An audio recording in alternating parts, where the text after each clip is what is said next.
लेकिन जो आपने कही कि गाइडेंस बहुत ज़्यादा अवेलेबल है, मैं इसको इस स्टेटमेंट को थोड़ा चेंज करना चाहूँगा। मिस गाइडेंस बहुत ज़्यादा अवेलेबल है। 8 घंटे पढ़ के अगर आप वो आउटपुट निकाल रहे हैं तो 8 घंटे पढ़िए, इसलिए घंटे से घंटा कुछ नहीं होता। इंस्टीट्यूट के साथ जुड़े थे, फिर पर्सनल चले गए और कैजुअली बातों में जो है वो ये बोल देते हैं कि इतनी बड़ी इंडस्ट्री चल रही है आपके पैसे से। सब्जेक्ट में कोई एक्सपर्ट नहीं हो सकता। कोई अगर आदमी आके कहे कि ये बेस्ट, मैं ज्योग्राफी भी मैं बेस्ट पढ़ाता हूँ, हिस्ट्री भी मैं बेस्ट पढ़ाता हूँ, साइंस भी मैं पढ़ाता हूँ, एनवायरनमेंट भी मैं पढ़ाता हूँ, इंटरनल सिक्योरिटी भी मैं पढ़ाता हूँ, झूठ बोल रहा है, फ्रॉड आदमी है।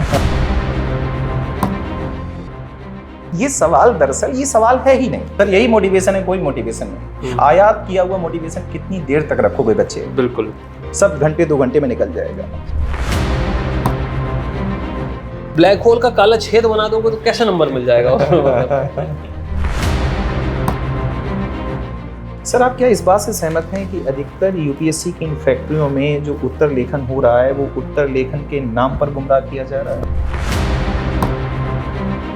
सर, मैंने एक नायक को नायिका की गोद में लक्ष्मीकांत की किताब पढ़ते हुए देखा। 2-3 गाली दे दो। नमस्कार दोस्तों, एग्जाम मिनिस्ट्री के पॉडकास्ट में आप सभी का स्वागत है। मैं हूं कृष्णानंद पांडे। आज हमारे साथ इस पॉडकास्ट में 2 ऐसी शख्सियत मौजूद हैं जिन्हें किसी परिचय की आवश्यकता तो नहीं है, फिर भी मैं आप सभी के लिए बता दूं। हमारे साथ मौजूद हैं आलोक सर, जो कि हिस्ट्री की फैकल्टी हैं। उन्होंने हमारे साथ जो सफ़र तय किया, आए तो थे वो एक मेहमान बनकर, बट अब हमारी इस एग्जाम मिनिस्ट्री फैमिली का हिस्सा बन चुके हैं। और हमारे साथ जो दूसरी शख्सियत हैं जिन्हें किसी परिचय की बहुत आवश्यकता नहीं है, आप सभी उन्हें बहुत अच्छे से जानते हैं। आपने कई बार एग्जाम मिनिस्ट्री चैनल पर उन्हें टीचिंग करते हुए, पॉडकास्ट करते हुए देखा है। हमारे प्यारे अत्यप सर, जो एग्जाम मिनिस्ट्री के फाउंडर भी हैं। और आज हम इन दोनों लोगों से कुछ ऐसी चीज़ों के बारे में बात करेंगे जो कि बहुत इंपॉर्टेंट है यूपीएससी जर्नी को लेकर के। खासकर सर की खुद की जर्नी के बारे में भी हम जानेंगे कि सर ने जब तैयारी शुरू की, कैसा रहा फेस, किन किन चीज़ों के बारे में उन्होंने सीखा। और खासकर आप जैसे, हम जैसे एस्पिरेंट्स के लाइफ को, जिन लोगों को इन लोगों ने मेंटर किया, उनके जीवन से जो चीज़ें निकल करके सामने आई, वो जो एक्सपीरियंस है, आज हम उन्हें सर के साथ देखेंगे, बात करेंगे उन पर। और शुरू करते हैं पॉडकास्ट। तो सबसे पहले मैं शुरू करना चाहूँगा हमारे हिस्ट्री की फैकल्टी, हमारे जो है आलोक सर से। सर, बहुत बहुत शुक्रिया समय देने के लिए। और एक प्रश्न जो है मैं जहाँ से शुरू करना चाहूँगा, सबसे पहला प्रश्न तो मेरा ये रहेगा कि ये जो टीचिंग की जर्नी रही है आपकी, ये कैसे रही? मतलब कहाँ से आपको लगा कि आज से एक टर्निंग पॉइंट ये रहेगा कि हम शिक्षक बनने की राह पर हैं? यूपीएससी से इसका जो संबंध है, अगर मैं कहूँ कि जब से आपने यूपीएससी पढ़ाना शुरू किया, इसके बारे में थोड़ा सा कुछ हमारे दर्शकों को हमें बताइए। मेरा अभिवादन स्वीकार करिए। यूपीएससी की मेरी निजी यात्रा के बाद मुझे ऐसा लगा कि जो मैंने ज्ञान अर्जित किया है उसको बांटने की आवश्यकता है।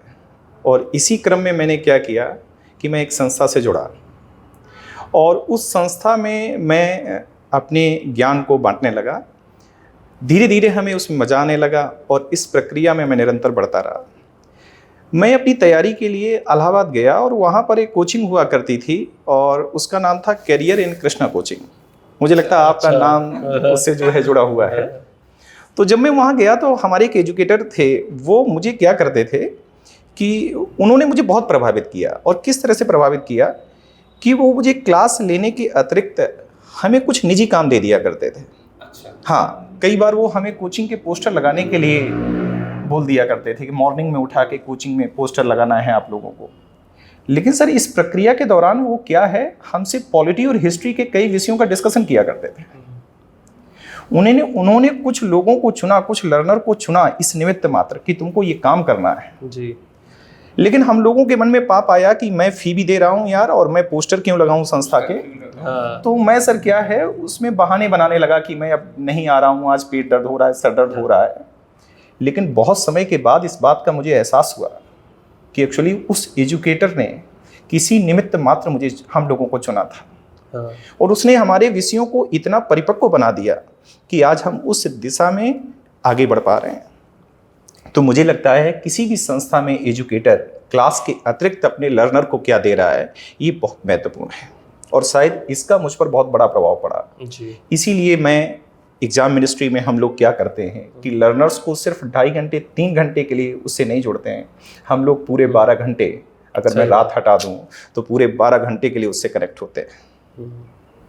जी तो सर आपसे भी यही सेम क्वेश्चन है, क्योंकि आपके जो है बच्चे जो हैं, कई बार सर से मेरे जो पॉडकास्ट होने वाला था तो मेरे से पहले क्वेश्चन आया कि सर की थोड़ी सी यूपीएससी जर्नी के बारे में आप डिटेल में पूछिएगा, और खासकर कोई ऐसा कभी खासकर मौका नहीं बन पाया जहां हम आपसे ये प्रश्न पूछ सके, लेकिन आज मुझे ये मौका मिल गया।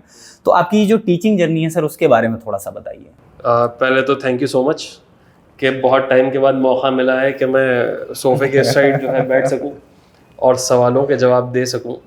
बहुत पुरानी बात हो गई है और कई हादसे ऐसे होते हैं जिनको भुला दिया जाता है, तो ये वैसी चीज़ों में से एक है। लेकिन मुझे ऐसा लगता है, ये कई बार मैं कह चुका हूँ, एक बार अभिषेक व्यास जी हैं, उनके साथ भी हमारा पॉडकास्ट हुआ था, तब मैंने वहाँ पे भी ये बात कही थी कि यूपीएससी की तैयारी मुझे पर्सनली ऐसा लगता है कि हर एक व्यक्ति को एक बार ज़रूर करनी चाहिए, क्योंकि वो एक लाइफ ट्रांसफॉर्मिंग जर्नी होती है, आपके जीवन को चेंज कर देती है। आप उससे पहले क्या थे और आप उसके बाद क्या है, उसमें बहुत डिफरेंस हो जाता है। तो अगर मैं अपनी बात करूँ तो मुझे बचपन से ये पता था कि मुझे सिविल सर्विसेज का एग्ज़ाम देना है। 10th के बाद मुझे ये पता चला कि मुझे इंजीनियरिंग करनी है, लेकिन मुझे 6-7 से ये पता था कि मुझे सिविल सर्विसेज का एग्ज़ाम देना है, क्योंकि मेरी मम्मी भी पढ़ाई करती थी, फादर भी बहुत पढ़ाई में इन्वॉल्व थे, दोनों पेरेंट्स मेरे पीएचडी हैं, और घर में कंपटीशन सक्सेस रिव्यू आती थी, जिसको मेरी एक मैगजीन होती है कंपटीशन सक्सेस रिव्यू, वो घर पे आती थी, जो मम्मी जो है पढ़ा करती थी। तो बचपन से क्विजिंग में थे और वो चीज़ कर रहे थे, तो मेरा एक तरीके से बैकग्राउंड उस तरीके का बन रहा था। फिर इंजीनियरिंग में चले गए, जॉब लग गई, तो वहाँ पे भी मुझे ये पता था कि भाई टेम्परेरी चीज़ है, तैयारी मुझे करनी है। और कोइंसिडेंटली जॉब मेरी लगी सेंट गोबेन में, ग्लास कंपनी है, और मेरी पोस्टिंग हो गई पटना। तो पटना की जो विधानसभा बन रही थी वो सेंट गोबेन का प्रोजेक्ट था। और वहाँ पे जब मेरी मुलाकात हुई सीनियर आईएएस ऑफिसर से, चीफ सेक्रेटरी साहब से ही 1-2 बार मुलाकात हुई, जो चीफ इंजीनियर थे उनसे मुलाकात हुई, 1-2 बार नीतीश कुमार साहब जो है आ रहे थे, तब चीफ मिनिस्टर थे, तो उनसे ही मुलाकात हुई। काफ़ी पुरानी मैं बात बता रहा हूँ, 2011 की बात बता रहा हूँ मैं आपको। तो तब मुझे कॉन्फिडेंस आया कि यार ये तो करता है।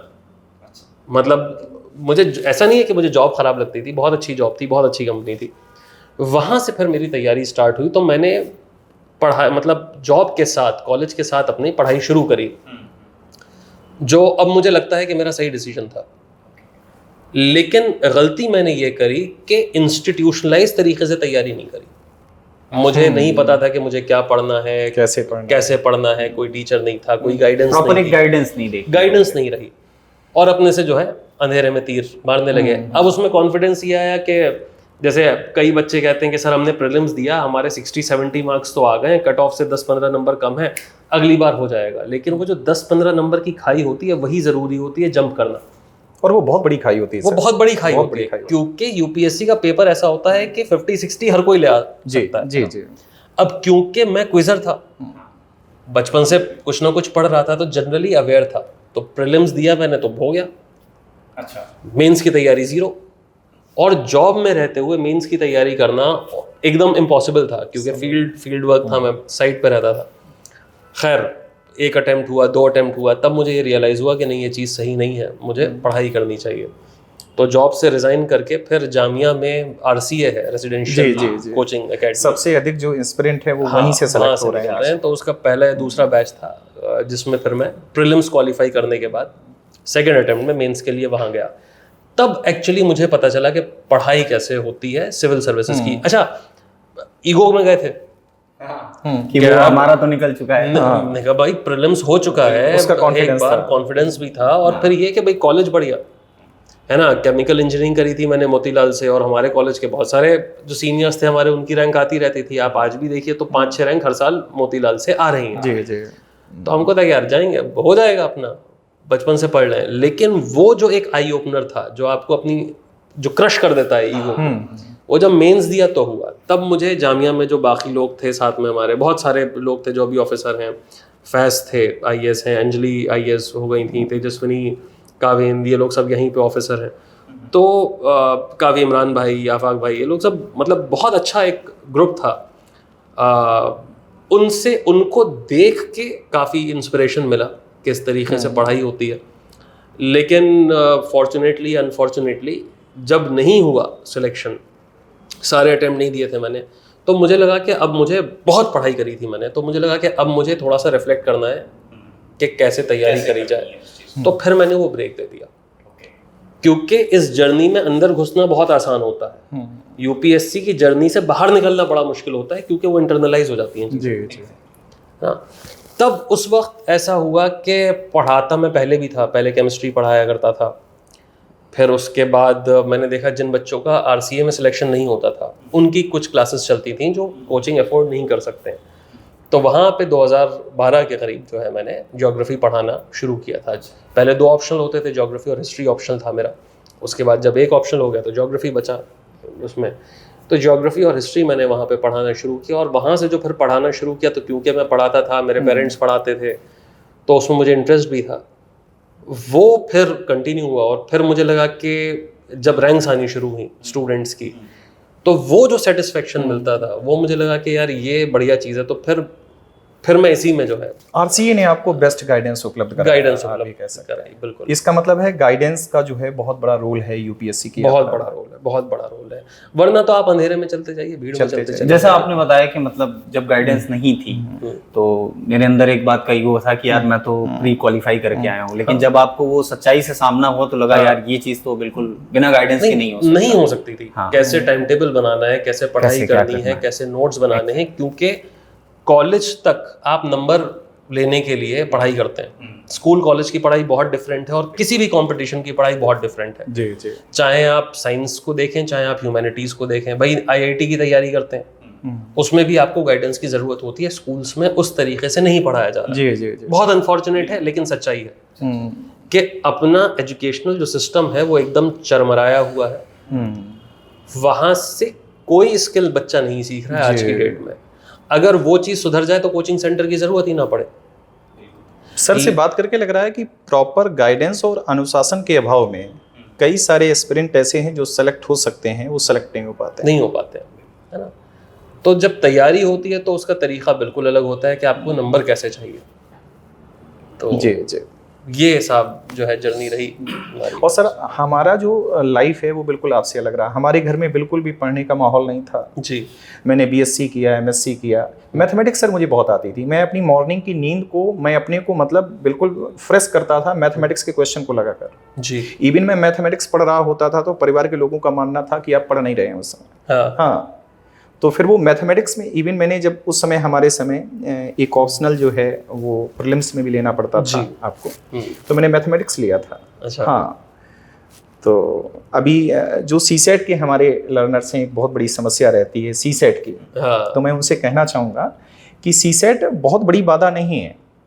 अगर आप कुछ ऐसे विषय हैं ratio, percentage, profit loss, compound interest, simple interest, speed, distance, time, उसके कुछ पर्टिकुलर ऐसे टॉपिक हैं, कुछ पर्टिकुलर ऐसे फार्मूले हैं, अगर आप जिनकी एक सामान्य समझ है तो सीसेट निकल जाता है। सीसेट कोई बहुत बड़ा इशू नहीं। अच्छा, ठीक है सर। इसी पे हम आने वाले थे कि जो हमारा अगला प्रश्न है कि मतलब बच्चों को लेकर के काफ़ी बड़ी समस्या रहती है, और लगभग जितने भी अभी तक एस्पिरेंट्स जिनसे मैं मिला हूँ, और चूंकि मैं उस जर्नी में खुद भी था, तो मेरे को ऐसा लगता है कि ये जो आज के टाइम की सिचुएशन है जो चल रही है, उसको लेकर के एक सबसे बड़ा समस्या का जो प्रश्न रहता है बच्चों के बीच में, वो ये रहता है कि तैयारी को कैसे करें। जैसे अभी आपने बताया कि गाइडेंस को लेकर के बड़ी प्रॉब्लम रहती है, लेकिन एक समस्या ये भी है कि आज के टाइम पर गाइडेंस ही इतनी अवेलेबल है कि हम उन्हीं में उलझ जाते हैं कि क्या ये सही है या ये सही है।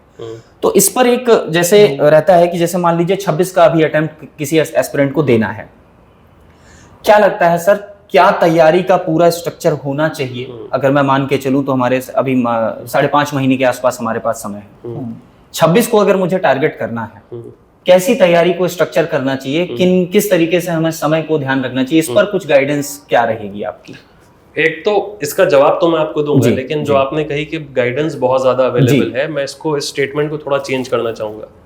मिस गाइडेंस बहुत ज्यादा अवेलेबल है। राइट सर, बिल्कुल। मार्केट में इतने फ्रॉड आ गए हैं हमारी ही इंडस्ट्री में, कोचिंग इंडस्ट्री में, कि बच्चा एडवर्टाइज देख के जो है इन्फ्लुएंस हो जाता है। ऐसे बहुत सारे इंस्टीट्यूट्स हैं जिनके ऊपर अभी फाइन लगा है कि साहब वो गलत रैंकर्स को क्लेम कर रहे थे। हाँ, तो अब उसमें बच्चे के लिए बड़ी परेशानी हो जाती है कि वो सोचता है कि कहाँ जाए और उसका भरोसा उड़ जाता है एग्जैक्टली इंस्टीट्यूट्स के ऊपर से कि साहब ये तो सब पैसा कमाने के लिए बैठे हैं, मार्केट बनाने के लिए बैठे हैं। उसमें जो एक्चुअली अच्छे टीचर्स हैं जिन्होंने उस तरीके का पीआर अपना मीडिया में नहीं किया, इंस्टाग्राम पे नहीं किया कि आंखों से बिजलियां निकल रही हैं, खड़े होके जो है आप बात कर रहे हैं, है ना, क्योंकि वो नहीं किया तो अब वो अच्छे टीचर तो पीछे चले गए। और आप देखिए कि जो अच्छे वीडियोस हैं जो जिसमें एक्चुअली कोई पढ़ा रहा है उसमें व्यूज नहीं आ रहे, व्यूज आ रहे हैं कि मोटिवेशनल वीडियो, बिल्कुल, है ना, कि साहब नींद में भी जो है सपना आना चाहिए कि आप ऑफिसर बन गए हैं और तलवार निकाली और आप जंग में जीत गए, वो वाले वीडियो साहब जो है बड़े चल रहे हैं। और एक पैटर्न सा चल पड़ा है कि क्लास में अधिकतर मोटिवेशन और कम से कम टॉपिक पर चर्चा। बिल्कुल। और मुझे लगता है कि ये पैटर्न जो है वो यूपीएससी के एस्पिरेंट को बहुत प्रभावित कर रहा है, बहुत प्रभावित कर रहा है, उनके सिलेक्शन में सबसे बड़ी बाधा पहुंचा रहा है। जी सर। तो अब जो आपने सवाल पूछा कि साहब 5 महीने बचे हैं, तो पैनिक करने की जरूरत नहीं है। 5 महीने अच्छा खासा टाइम होता है तैयारी करने के लिए। सबसे पहली चीज तो बहुत ज्यादा सोर्सेज बच्चों को नहीं पढ़ने चाहिए जी। पहले अपने सोर्स लिमिट करें। जो स्टैंडर्ड बुक्स हैं, स्टैंडर्ड जैसी वैसे तो कोई चीज होती नहीं है, हम ही लोगों ने स्टैंडर्ड्स बनाए हैं, है ना।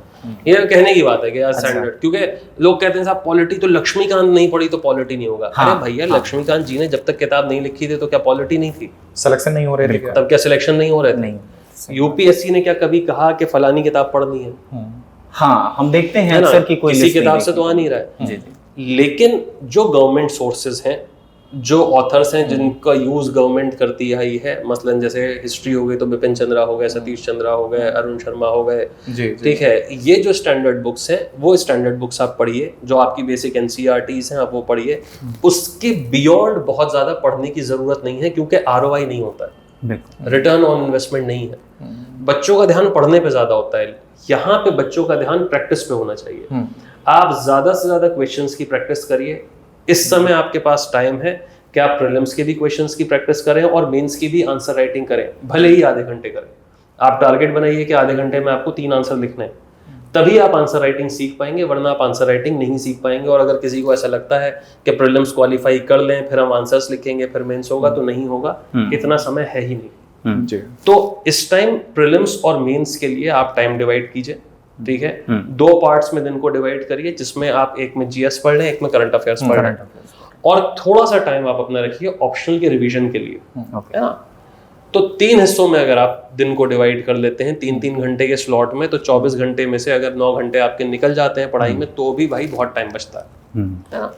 मतलब खाने पीने, घूमने, चर्चा करने के लिए, बात करने के लिए बहुत टाइम है। ऐसा मैं नहीं कह रहा हूँ कि आप एकदम बैठ के अपनी नसी काट लें पढ़ने के लिए, तो वैसे पागल बन के नहीं पढ़ाई करनी है, जैसा बड़े बुजुर्ग कहते हैं, इंसान है, इंसान बन के ही आपको एग्जाम देना है।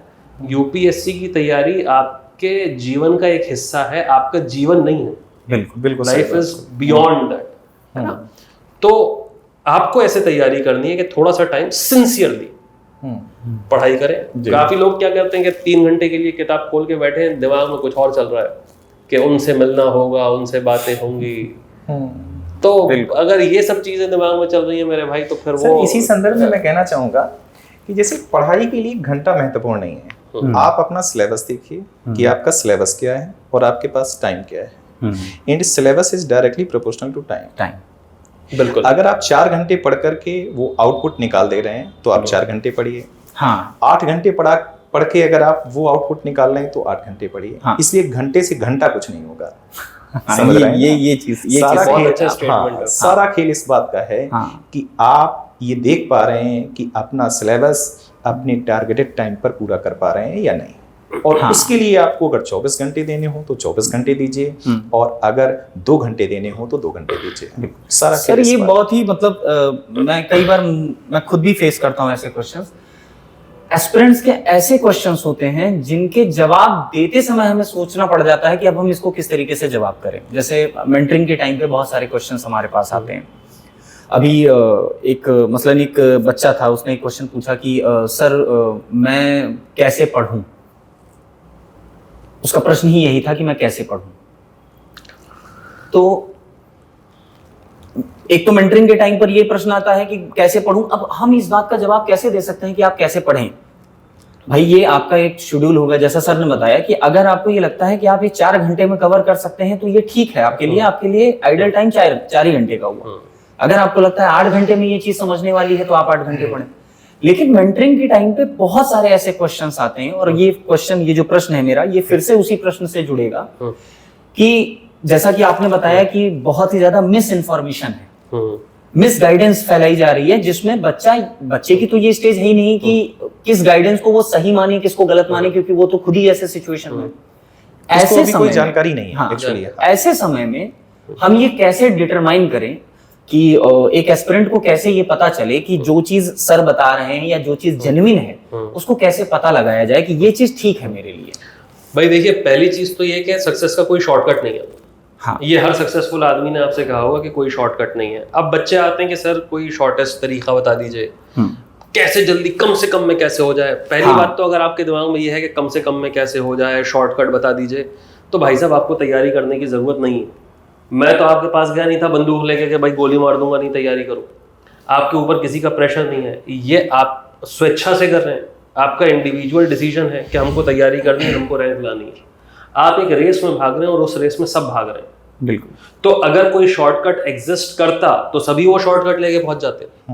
बाकी लोग पागल हैं जो मेहनत कर रहे हैं। तो पहले तो तैयारी से पहले ये माइंडसेट हटा दिया जाए कि साहब हमको कोई शॉर्टकट मिल जाएगा, कोई जड़ी बूटी जो है कोई टीचर दे देगा। अगर कोई टीचर, कोई इंस्टीट्यूट ये कह रहा है कि तुम आ जाओ, हम तुम्हें जड़ी बूटी दे देंगे और जल्द से जल्द तुम्हारा शॉर्टकट के तहत सिलेक्शन हो जाएगा, वो झूठ बोल रहे हैं, मक्कारी कर रहे हैं। 100 की सीधी बात है। अब आपने कहा पढ़ाई कैसे करनी है, तो पढ़ाई ऐसे करनी है कि आपका जो कंपस है, जो गाइड है, वो है सिलेबस और प्रीवियस ईयर क्वेश्चन। आप सिलेबस उठाइए, वो जो टॉपिक है, जैसे अगर ज्योग्राफी की बात करें तो जियोमॉर्फोलॉजी आपको एनसीईआरटी से पढ़ना है, वहां से पढ़ लीजिए। आपको ऑनलाइन कोई एक सोर्स अच्छा अगर लगता है तो आप वहां से पढ़ लीजिए। आप वो पढ़िए और जो भी आपका टॉपिक हो जाए, लेट्स से प्लेट टेक्टोनिक्स आपने पढ़ लिया, तो प्लेट टेक्टोनिक्स पढ़ने के बाद जितने प्रीवियस ईयर क्वेश्चन हैं आप उनको निकालिए और देखिए कि ये चीज पढ़ने से क्या मेरे क्वेश्चन सॉल्व हो रहे हैं। अगर आपसे वो क्वेश्चन सॉल्व नहीं हो रहे हैं, इसका मतलब या तो आपने सही से पढ़ा नहीं है या जिस सोर्स से आप पढ़ रहे हैं वो गलत है। तो एम हमारा ये है कि जो क्वेश्चंस हैं हम उनको सॉल्व कर सकें। रिसर्च नहीं करनी है हमको कि इतनी सारी सर किताबें पढ़ ली, हमको इतनी डेप्थ में आता है। कोई नहीं मांग रहा है आपसे डेप्थ। आप एक सोर्स पढ़िए, आप क्वेश्चन सॉल्व करिए, राइट? आपको कट ऑफ क्वालिफाई करनी है, दैट्स इट। ठीक है। और जितने टॉपिक्स होते जाएं सिलेबस में टिक मारते रहिए, जिससे कि आपको ये पता चले कि हम इतना रास्ता चल चुके हैं। बच्चे क्या करते हैं, अंधेरे में पढ़ते रहते हैं। आज ज्योग्राफी उठाया, कल हिस्ट्री उठाया, परसों इकोनॉमिक्स उठाया। 1 महीने के बाद उनको लगता है कि यार पढ़ तो बहुत रहे थे, लेकिन पढ़ा क्या सर ये याद नहीं। ये नहीं, क्यों? क्योंकि आप ट्रैक नहीं कर रहे थे। तो आप घूम फिर के फिर उसी पॉइंट पे पहुंच जाते हैं कि फिर से पॉलिटी उठाएंगे, फिर सिटीजनशिप चैप्टर से ज्वाइन होगी। भाई आगे बढ़िए। तो जब तक आप सिलेबस पे टिक नहीं लगाएंगे, प्रीवियस ईयर क्वेश्चन नहीं देखेंगे, आपको वो इंटरनल कॉन्फिडेंस नहीं आएगा। अच्छा सर, इसका मैंने एक तरीका इस तरह से कुछ देखा है कि आप लिमिटेड सोर्स रखने के साथ साथ बुक पढ़ना भी एक आर्ट होती है। बिल्कुल। यूपीएससी का टेक्स्ट बुक जो है उसको पढ़ना एक आर्ट होती है। आपको पढ़ना आना चाहिए, पढ़ा हुआ लिखना आना चाहिए। पढ़ने और लिखने की प्रक्रिया में याद करने की आपको कभी जरूरत नहीं पड़ेगी। और कभी भी जो नोट्स हैं वो आयात किए हुए नहीं होने चाहिए। हाँ, क्योंकि उस आयात किए हुए नोट्स में स्टोरी गायब होगी। बिल्कुल। और वो कंटेंट कभी भी आप लंबे समय तक अपने मस्तिष्क में नहीं रख पाएंगे। बिल्कुल। तो मेरा इस पर सिर्फ यूपीएससी एस्पिरेंट को इतना ही कहना है, आप लिमिटेड सोर्सेज रखिए और उन लिमिटेड सोर्सेज को, जो बुक्स हैं आपके पास, जो टेक्स्ट बुक हैं, उनको पढ़ना सीखिए। कभी आप हमारे यहाँ आ जाइए, उसका कोई चार्ज नहीं लगता है। तो हमारे जो एजुकेटर्स हैं वो आपको किसी एक चैप्टर को लेके आपको पढ़ना बताएंगे कि पढ़ा कैसे जाता है, नोट्स कैसे बनाए जाते हैं।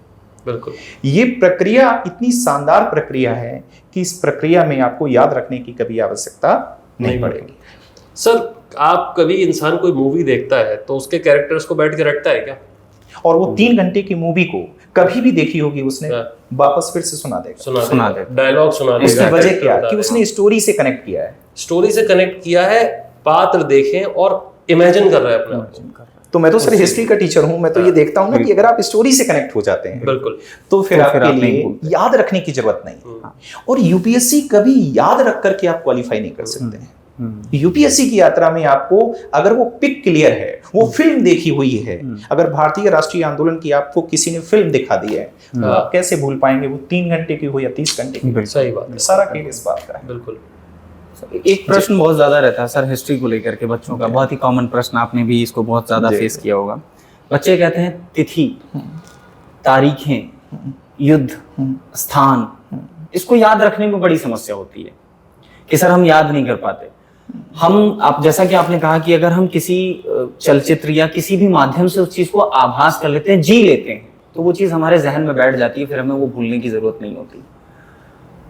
लेकिन फिर भी कई बार ऐसा होता है कि जब हम किसी कंटेक्स्ट को पढ़ रहे होते हैं या किसी, जैसे चाहे हम एंशंट इंडिया की बात करें या एंशंट हिस्ट्री की बात करें, तो बहुत सारे तथ्य इतने ज्यादा होते हैं कि उनको रिकॉल करना या एक तरीके से अपनी स्मृति में बिठाना बहुत मुश्किल होता है। इसके लिए बहुत ज्यादा ये क्वेश्चन भी था एक बच्चों का कि इसके लिए सर से क्या राय रहेगी कि हिस्ट्री के उन तथ्यों को कैसे याद रखा जा सके, उसके लिए कुछ बताइए सर। तो सबसे पहला तो विषय ये है कि तिथि और तारीख रखने की आपको याद रखने की जरूरत ही नहीं है। विषय ये है कि जैसे मेरा 18 नंबर का भी अकाउंट है, अकाउंट नंबर है, मुझे याद है।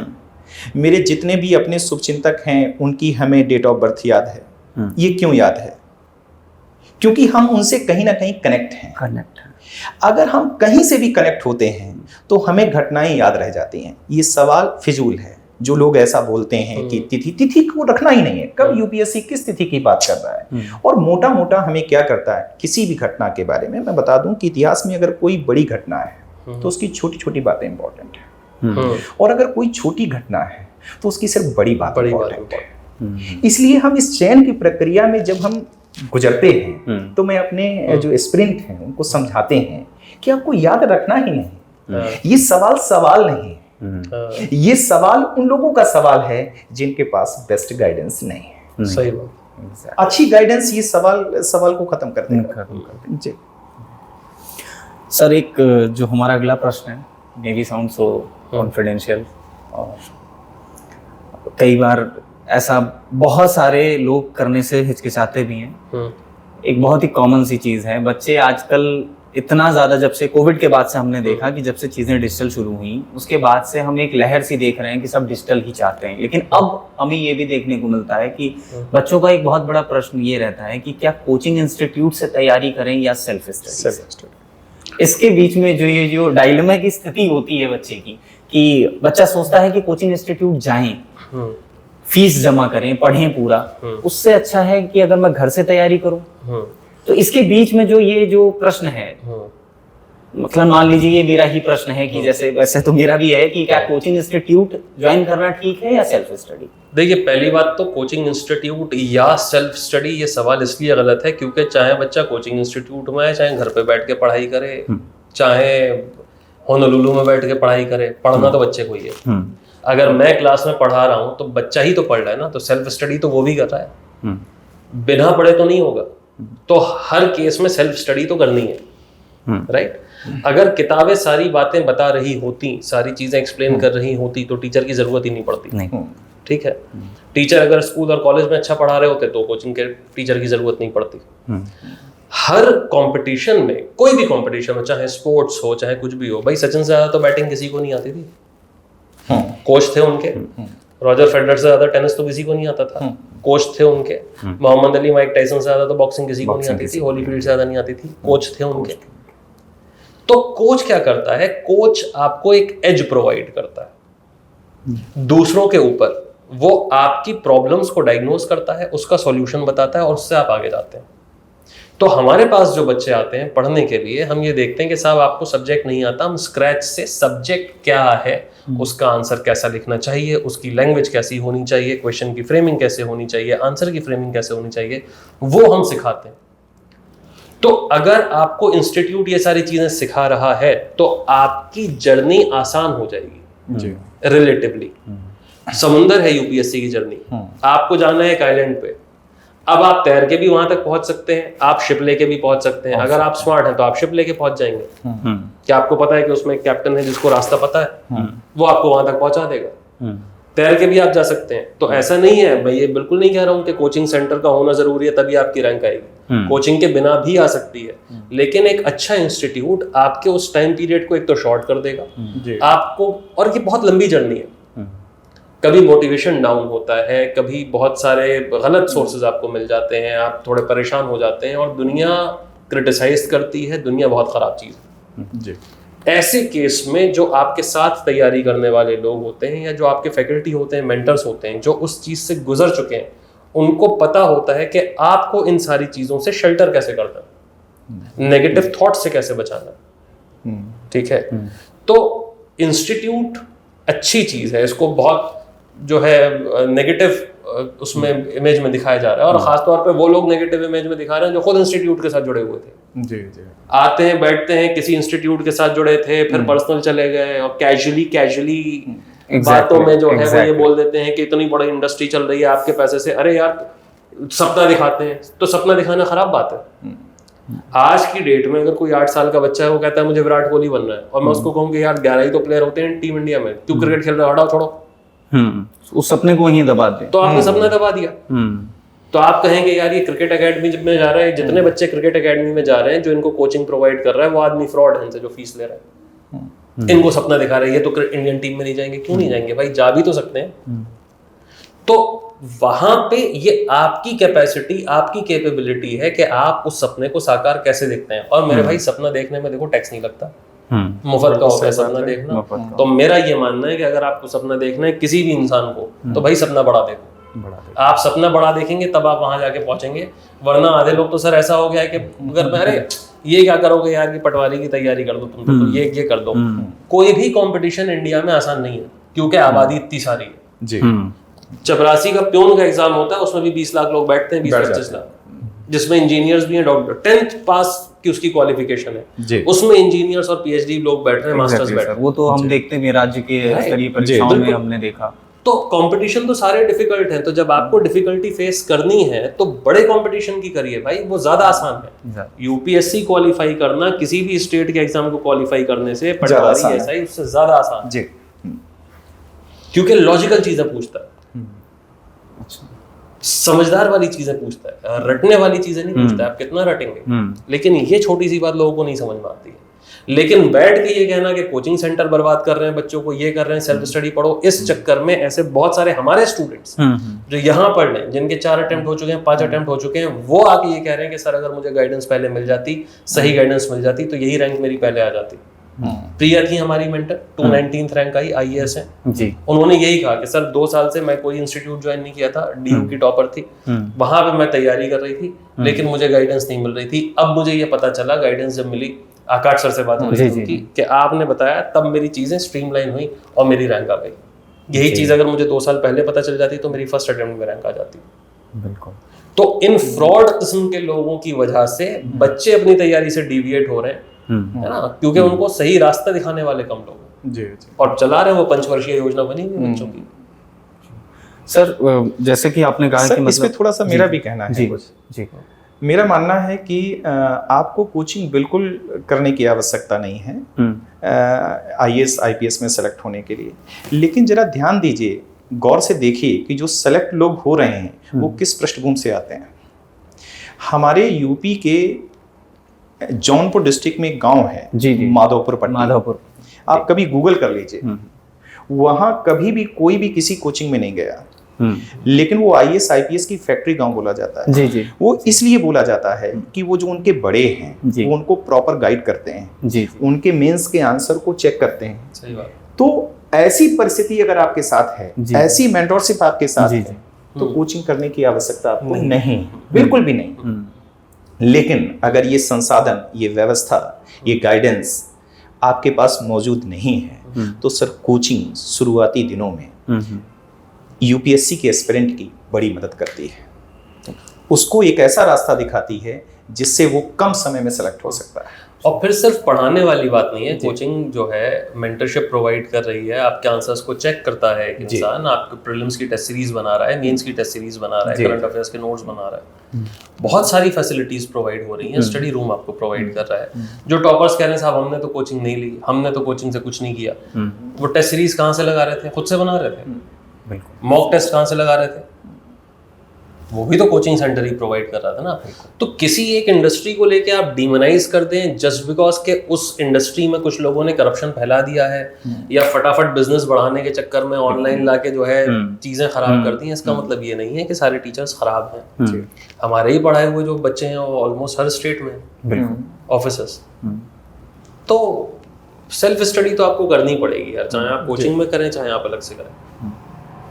सर एक क्वेश्चन ये बहुत बार पूछा जाता है कि चूंकि एक लंबी प्रक्रिया है यूपीएससी, इसमें 3 स्टेजेस हैं आपके, प्रीलिम्स हो गया, मेंस हो गया, इंटरव्यू। इस पूरी प्रक्रिया के दौरान जो एक एस्पिरेंट की एनर्जी है उसको किस तरीके से, क्योंकि कई बार इसमें प्रश्न बच्चा खुद ही संशय में रहता है कि किस तरीके से अपनी एनर्जी को चैनलाइज किया जाए कि मुझे किन चीजों पर ज्यादा फोकस करना है। और कई बार आपने अक्सर प्रश्न देखे कि मेरा प्रीलिम्स हो गया, जैसे आपने बताया मेरा प्रीलिम्स हो गया, मैं मेंस में बिल्कुल उसमें था, लेकिन बच्चे क्या करते हैं, कई बार कहते हैं कि सर पहले प्रीलिम्स तो हो जाएगा मेरा और मुझे मेंस के बारे में सोचना है। फिर हमें देखने को मिलता है प्रीलिम्स नहीं निकलता उनको, तो ये आभास होता है कि ये प्रीलिम्स भी ज्यादा इंपॉर्टेंट था। बिल्कुल।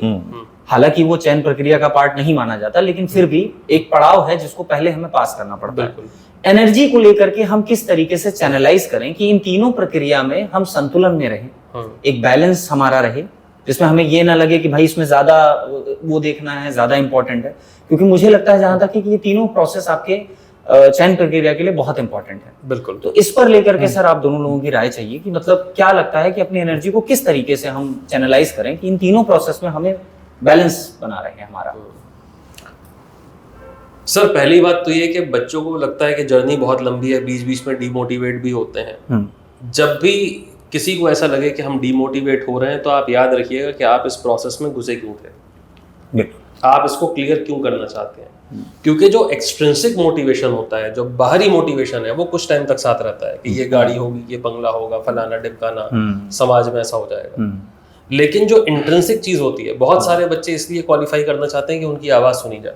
बहुत सारी लड़कियां इसलिए एग्जाम को क्वालिफाई करना चाहती हैं क्योंकि वो देखती हैं कि उनके आसपास की परिस्थिति या उनके परिवार की परिस्थिति कितनी एडवर्स थी उनके लिए, और वो चाहती हैं कि अब हम अपने लिए और दूसरों के लिए कंडीशन चेंज कर सकें।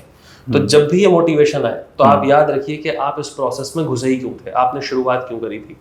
वो मोटिवेशन जो इंट्रिंसिक मोटिवेशन है, अंदरूनी जो मोटिवेशन है, वो आपको आगे लेके जाएगा। ठीक है। दूसरी बात ये कि भाई अगर रैंक चाहिए तो आपको तीनों ही प्रोसेसेस में, तीनों जो पार्ट हैं उसमें आपको अच्छा करना है। तो जब भी तैयारी होती है वो इंटीग्रेटेड ही होती है। प्रीलिम्स, मेंस और इंटरव्यू की तैयारी एक साथ होती है जी। अगर आप ज्योग्राफी पढ़ रहे हैं तो आप ऐसा नहीं कर सकते कि अभी हम प्रीलिम्स की ज्योग्राफी पढ़ रहे हैं, हम मेंस की पढ़ेंगे। हिस्ट्री पढ़ रहे हैं तो प्रीलिम्स की हिस्ट्री अलग, मेंस की हिस्ट्री अलग, है ना। वो एक ही टॉपिक में दोनों एस्पेक्ट होते हैं। तो जब आप प्रीलिम्स की तैयारी कर रहे हैं तो आप देखिए कि ये जो टॉपिक मैंने पढ़ा है इसमें किस टाइप का सवाल बन सकता है, उसको मैं कैसे सॉल्व करूं। और जब आप उसी टॉपिक में मेंस का आंसर देखते हैं तो वो अप्लाइड हो जाता है ना, कि वहां पे कैसा सवाल बनेगा जिसका आंसर मैं किस तरीके से लिख सकूं। और जब आपके पास इतना कंटेंट आता है, जब हम पढ़ते हैं तो इनिशियली नई चीजें पता चलती हैं, क्योंकि अभी तक आप नंबर के लिए पढ़ रहे थे। अब आप जब कंपटीशन को क्वालिफाई करने के लिए पढ़ते हैं तो आप एक्चुअल नॉलेज गेन करते हैं। हर दिन जब आप उठते हैं तो आपको लगता है कि अरे ऐसा था, अरे ये चीज, आपके लिए दुनिया ज्यादा खूबसूरत हो जाती है। बिल्कुल। वो एक मोटिवेशन रहता है। तो पहले से प्लानिंग होना बहुत जरूरी है। आप हफ्ते की प्लानिंग करिए, आप महीने की प्लानिंग करिए, आप 6 महीने की प्लानिंग करिए, और हर बार एनालाइज करिए कि साहब मैंने ये प्लानिंग करी थी, क्या मैं यहाँ तक पहुंचा? अगर नहीं पहुंचा तो इसका मतलब या तो मैं बहुत महत्वाकांक्षी मेरा प्लान है, बहुत ओवर एस्टिमेट कर दिया, उसको थोड़ा कम करूं। यानी वो सेल्फ चेक की प्रक्रिया, सेल्फ चेक की प्रक्रिया हमेशा होनी चाहिए। वो अगर रहेगा तो फिर जर्नी बढ़िया रहेगी। आप पीछे मुड़ने का टाइम नहीं रहेगा ना आपके पास, शक शुबा आने का टाइम नहीं रहेगा। आप बिजी हैं, आप 4 लोगों को देखें, बातें करें, अपना भी टाइम वेस्ट करें, सामने वाले का भी वेस्ट करें, तुम क्या कर रहे हो, तो वो फोमो हो जाता है। इस वजह से बच्चे पर भटक जाते हैं एग्जैक्टली उस चक्कर में। अच्छा सर, इस पर हमारी अभी राय जी की गई। तो जब ये सवाल मुझसे पूछा जाता है अक्सर, तो मैं ये कहता हूँ कि आपका सवाल मुझे समझ में नहीं आया। तो मैं आपसे भी कह रहा हूँ कि आपने सवाल क्या पूछा, ये सवाल मुझे समझ में नहीं आया। सर दरअसल एक बार मैं इस सवाल को रिपीट कर देता हूँ। हाँ। ये प्रोसेस जो है कई बार बच्चों मैं ये समझ गया कि बच्चों में ऊर्जा का जो है वो उनकी रुक जाती है, आत्मविश्वास में कमी आती है, वो परेशान होते हैं। बट इसका मतलब क्या है? मतलब सर ये बच्चों का कई बार ये कहना रहता है कि वो इन 3 स्टेजेस को अलग अलग तरीके से देखते हैं। कुछ लोगों का फोकस प्रीलिम्स को लेकर के ज्यादा होता है, कुछ कहते हैं मेरा प्रीलिम्स तो ठीक ठाक निकल जाएगा लेकिन मेंस हमें देखना है, जबकि उनका प्रीलिम्स नहीं निकलता। इसका तो उत्तर सर ने बहुत अच्छे तरीके से दिया है कि कभी भी हम प्रीलिम्स या मेंस के लिए अलग अलग पढ़ाई नहीं कर सकते हैं। बिल्कुल, वो इंटीग्रेटेड ही होगा, इंटीग्रेटेड है ना। आप यूपीएससी को अगर प्री के दृष्टिकोण से अलग देख रहे हैं, मेंस के दृष्टिकोण से अलग देख रहे हैं, तो ये तैयारी कभी नहीं हो सकती आपकी। सवाल ये है कि उनमें मोटिवेशन का अभाव हो जाता है। आप कभी देखिए मोहब्बत करने वाले किसी व्यक्ति को कब उसमें उसको जगाना पड़ता है कि यार मोटिवेशन लाओ, तुम्हें मोहब्बत करनी है, तुम्हें मोहब्बत करनी है। ये सारा खेल तो मोहब्बत का है। अगर यूपीएससी से मोहब्बत है, ये सवाल भी सर मेरे लिए कोई मायने नहीं रखता। कभी मैं एक पार्क में टहलने जाता था, तो वहां सर मैंने एक अजीब घटना देखी। वो पार्क 10 बजे के बाद सर क्या है, नायक और नायिकाओं के लिए खुल जाता था और लेट इवनिंग तो वो वही रहते थे। सर मैं इवनिंग में टहलने गया, जब मैं मॉर्निंग में नहीं जा पाया, तो मैंने सर एक अजीब घटना देखी। आप विश्वास करिएगा मेरी इस घटना को। सर मैंने एक नायक को नायिका की गोद में लक्ष्मीकांत की किताब पढ़ते हुए देखा। वाह। तो मैंने सोचा सर मैंने सोचा कि यार ऐसे जुनूनी व्यक्ति तो यूपीएससी में इनको सिलेक्शन से कौन रोक सकता है कि इन विपरीत और विषम परिस्थितियों में कोई लक्ष्मीकांत लिए हुए हैं। सही बात है। ये चीज तो बिल्कुल नहीं निकल के आई है। तो सर ये सवाल दरअसल ये सवाल है ही नहीं कि मोटिवेशन नहीं रहा। इसका मतलब आधे अधूरे मन से आप तैयारी कर रहे हैं, छोड़िए तैयारी, कुछ और काम करिए। सही बात। वो सर आपने जो कहा कहीं और अपना समय दीजिए भाई कि आप इसमें क्या सोच कर आए थे कि आपका कोई मोटिवेशन नहीं। सर यही मोटिवेशन है, कोई मोटिवेशन नहीं। आयात किया हुआ मोटिवेशन कितनी देर तक रखोगे बच्चे? बिल्कुल, सब घंटे 2 घंटे में निकल जाएगा। तो कभी आयात किया हुआ मोटिवेशन नहीं। वो मोटिवेशन वो आग अंदर से पैदा होनी चाहिए। अगर अंदर से आग पैदा है तभी यूपीएससी की यात्रा पे कदम बढ़ाइएगा, वरना जरूरत नहीं। ये चीज थोड़ा सा लगी कि मतलब सिलेक्शन कैसे रोका जा सकता है। एग्जैक्टली सर, आंसर राइटिंग को लेकर के थोड़ी सी बात करना चाहूँगा। बेसिकली आप दोनों लोग अपनी अपनी सब्जेक्ट में जो एक्सपर्टीज़ है आपके पास, उसको लेकर के फर्स्ट ऑफ ऑल मैं आपसे शुरू करूँगा सर कि इतिहास में जब हम उत्तर लेखन की मेंस की आंसर राइटिंग करते हैं तो हमारे पास जो मेंटरशिप के लिए कॉपीज आती हैं उसमें भी हम देखते हैं कि एक जर्नल प्रक्रिया जो है कि हमने परिचय दिया, फिर मुख्य भाग लिखा और उसके बाद हमने निष्कर्ष लिख दिया। फिर इसमें इस बात को लेकर के डिबेट है कि क्या हम पैराग्राफ लिखें या हमें बुलेट पॉइंट्स बना करके अपने उत्तरों की संरचना को रखना होता है। संरचना को लेकर के एक बहुत बड़ा प्रश्न चिन्ह रहता है एस्पिरेंट्स के दिमाग में, और उनका हमेशा ये प्रश्न रहता है कि सर हम इस बार बहुत सुधार करके अपने उत्तर को लिखे थे, लेकिन इस बार भी हमको बताया गया कि इसमें ये चीज गलती है। तो कई बार डिमोटिवेशन इस बात को लेकर के भी आता है कि यार ये प्रोसेस खत्म कब होगा, कब हमको लगेगा कि हमने यूपीएससी की डिमांड के अकॉर्डिंग ही आंसर राइटिंग करनी शुरू कर दी। एक एक करके आपसे जवाब चाहूंगा सर। पहले आपसे हमें प्रश्न की प्रगति को समझना पड़ेगा। हमें कब पैराग्राफ लिखना है, कब बुलेट पॉइंट लिखने हैं, और वैसे किसी भी प्रश्न का उत्तर तो दोनों में लिखा जाना चाहिए। अब सवाल है कि प्रश्न पूछा कैसे जाता है। अब प्रश्न में अगर आलोचनात्मक मूल्यांकन की बात आ रही है, विश्लेषण की बात आ रही है, विश्लेषणात्मक व्याख्या की बात आ रही है, तब तो आप समग्र दृष्टिकोण अपनाएंगे। बिल्कुल, उसमें आप पैराग्राफ भी लिखेंगे, उसमें बुलेट पॉइंट्स भी लिखेंगे। अब अगर आपसे मान लीजिए सिर्फ विशेषताएं पूछती जा रही हैं तो आप बुलेट पॉइंट्स लिखेंगे और अंडरलाइन भी करिए। जहां आपको लगता है कि एग्जामिनर का विशेष ध्यान दिलाए जाने की आवश्यकता है वहां आप अंडरलाइन करिए। तो सारा खेल इस बात का है कि ऐसे सवाल पूछने वाले जो एस्पिरेंट हैं वो एक सवाल पूछेंगे, उनको उत्तर मिल जाएगा, वो दूसरे सवाल में फंस जाएंगे, तीसरे सवाल में फंस जाएंगे, जब तक कि आपको ये समझ नहीं होगी कि आपको लिखना कैसे है। प्रश्न की डिमांड के अनुरूप उत्तर की पूर्ति देना, ये समझ पैदा करने के लिए अलग से सेशन होता है। कई जगहों पे सेशन होते हैं। तो जब तक उस सेशन की प्रक्रिया का भाग नहीं लेंगे, आप सीधा मुंह उठाए और जाकर के आपने क्या किया, क्वेश्चन आंसर लिखना शुरू कर दिया। ऐसे क्वेश्चन आंसर थोड़ी लिखे जाएंगे। सर मैं एक और चीज समझता हूँ कि आप आंसर तो सर ने जो है इस बात का दे दिया। कुछ सवाल बच्चे जो पूछते हैं, ठीक है, बहुत सारे बच्चों का जेन्युइन डाउट है, लेकिन एक बहुत इंपॉर्टेंट क्रिटिकल ज़रूरत जो एस्पिरेंट में होना चाहिए सिलेक्शन के लिए, वो है कॉमन सेंस।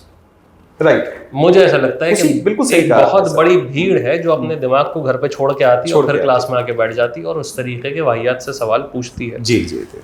भाई कॉमन सेंस लगाओ ना यार।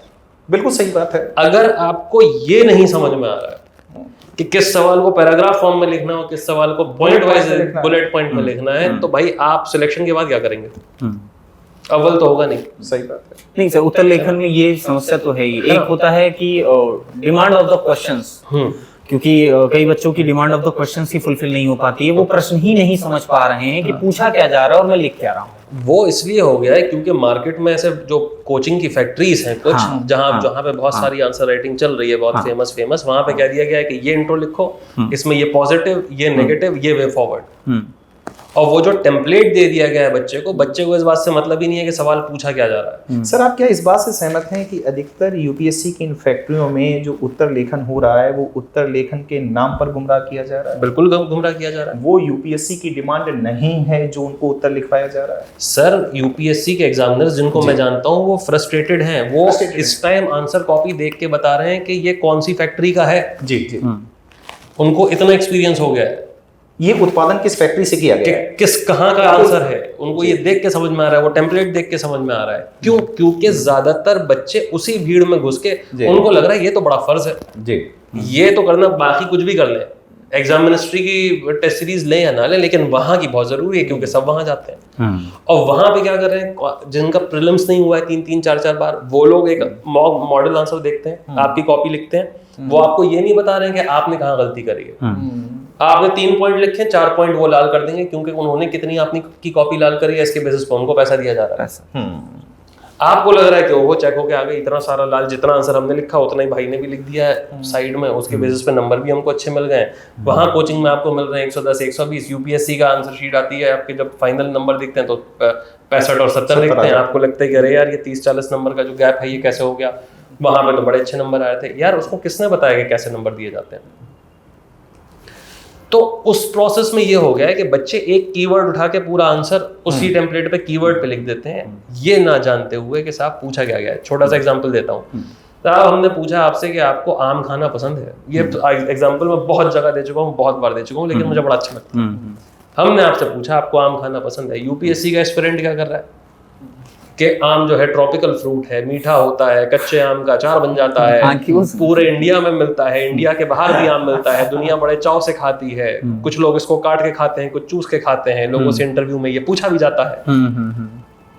ये सारी बातें जो है नहीं आ रहा है, घूम रहे हैं उसके पूरे आम के बारे में। आपने जितना लिखा सब सही लिखा, लेकिन जो मैंने सवाल पूछा था क्या उसका आंसर आया? मतलब जो प्रश्न की जो डिमांड है वो आपने फुलफिल की या नहीं की, तो एग्जामिनर तो 0 ही देगा ना। जी बिल्कुल देगा। तो वहां पे आपको अपना ज्ञान नहीं झाड़ना है, आपको ये नहीं बताना है कि आपको कितना आता है, आपको वो बताना है जो पूछा गया है, तभी आपको नंबर मिलेंगे। वरना आपने ऐसे देखा होगा बहुत बड़े बड़े ज्ञानी जो हैं वो राजेंद्र नगर और मुखर्जी नगर की गलियों में घूम रहे हैं, चाय पीते पीते बहुत सारा ज्ञान देते हैं कि ओह ये नहीं किया तो तुम्हारा नहीं होगा। भाई साहब आप पीएचडी करके प्रोफेसर बन जाते हैं, लेकिन आईएएस ना बन पाएंगे सर। आईएएस नहीं बन आईएएस नहीं बन पाएंगे। और ये बहुत हार्ड तरीके से हमने सीखा। भाई हमारी भी जर्नी बहुत लंबी रही है। कई बार बच्चे कहते हैं कि सर हुआ तो आपका भी नहीं। बिल्कुल सही बात है, हमारा भी नहीं हुआ क्योंकि हमसे गलती हुई और इस चीज को एड्रेस करना जरूरी है। कई बार कहते हैं, और कुछ लोग इस क्रिटिसाइज करते हैं कि वो लोग पढ़ा रहे हैं जिनका खुद का सिलेक्शन नहीं हुआ। भाई खुद का सिलेक्शन हो जाएगा तो इंसान के पास इतना टाइम होगा कि पढ़ाए, पहली बात है।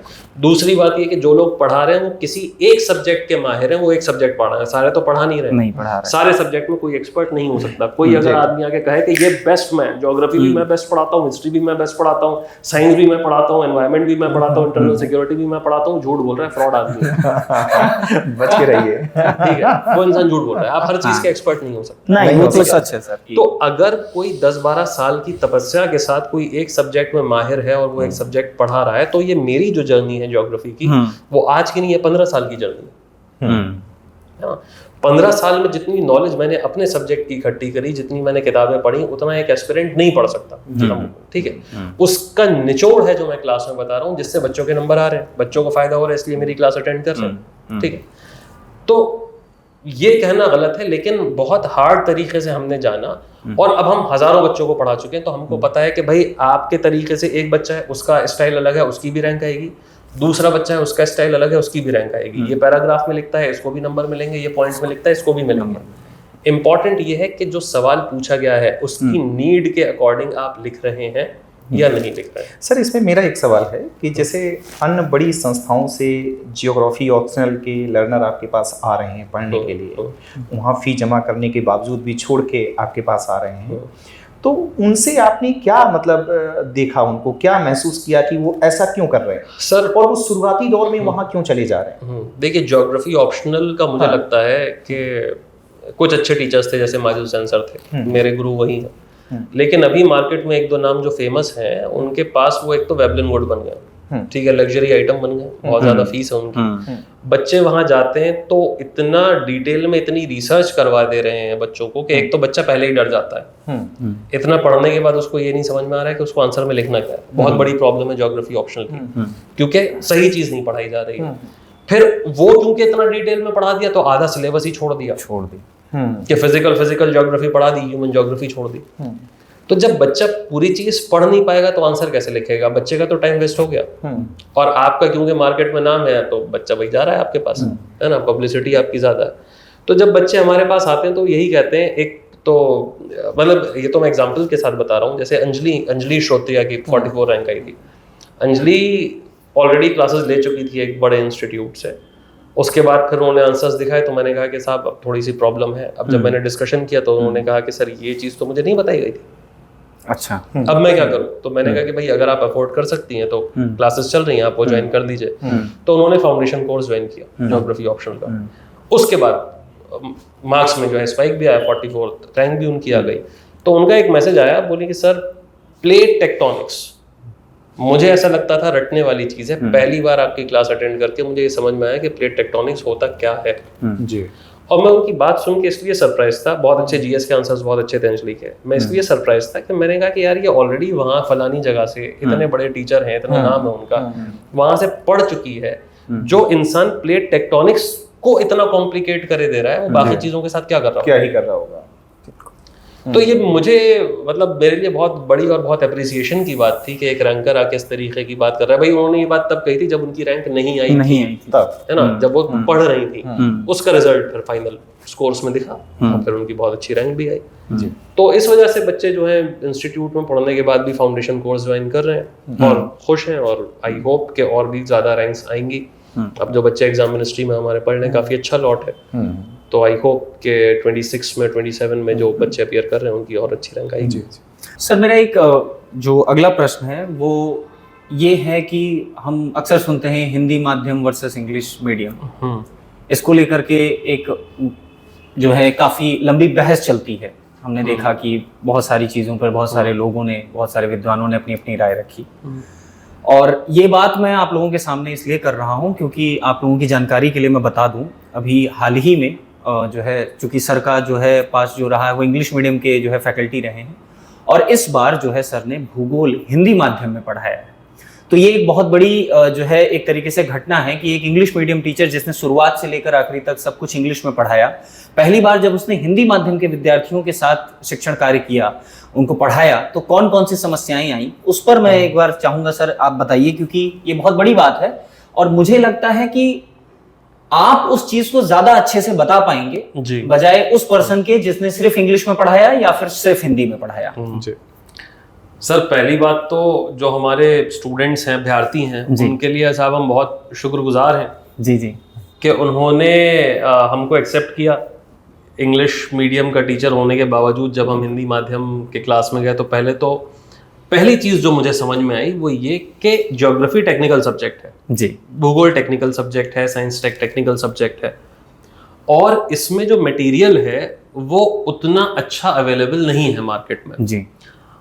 तो और क्योंकि टेक्निकल सब्जेक्ट है तो भाई वो हिंदी का शब्दकोश हमारा भी जो है कम था जी, तो थोड़ी तैयारी करी, अपनी तरफ से भी होमवर्क किया, लिस्ट बनाते थे क्लास से पहले कि भाई किस चीज को क्या कहते हैं, कि साहब शोभ मंडल अलग है, स्थल मंडल अलग है, मध्य, ये तो मतलब ये छोटी छोटी चीजें कि उष्ण कटिबंधीय क्षेत्र हो गया, शीतोष्ण कटिबंधीय, शीतोष्ण कटिबंधीय। अब ये स्टार्टिंग में क्योंकि बहुत टाइम से हिंदी बोली नहीं थी, तो पहले तो उसका जो उच्चारण था, जो सही प्रोनाउंसिएशन था, वो करने में हम ही को डिफिकल्टी हो रही थी।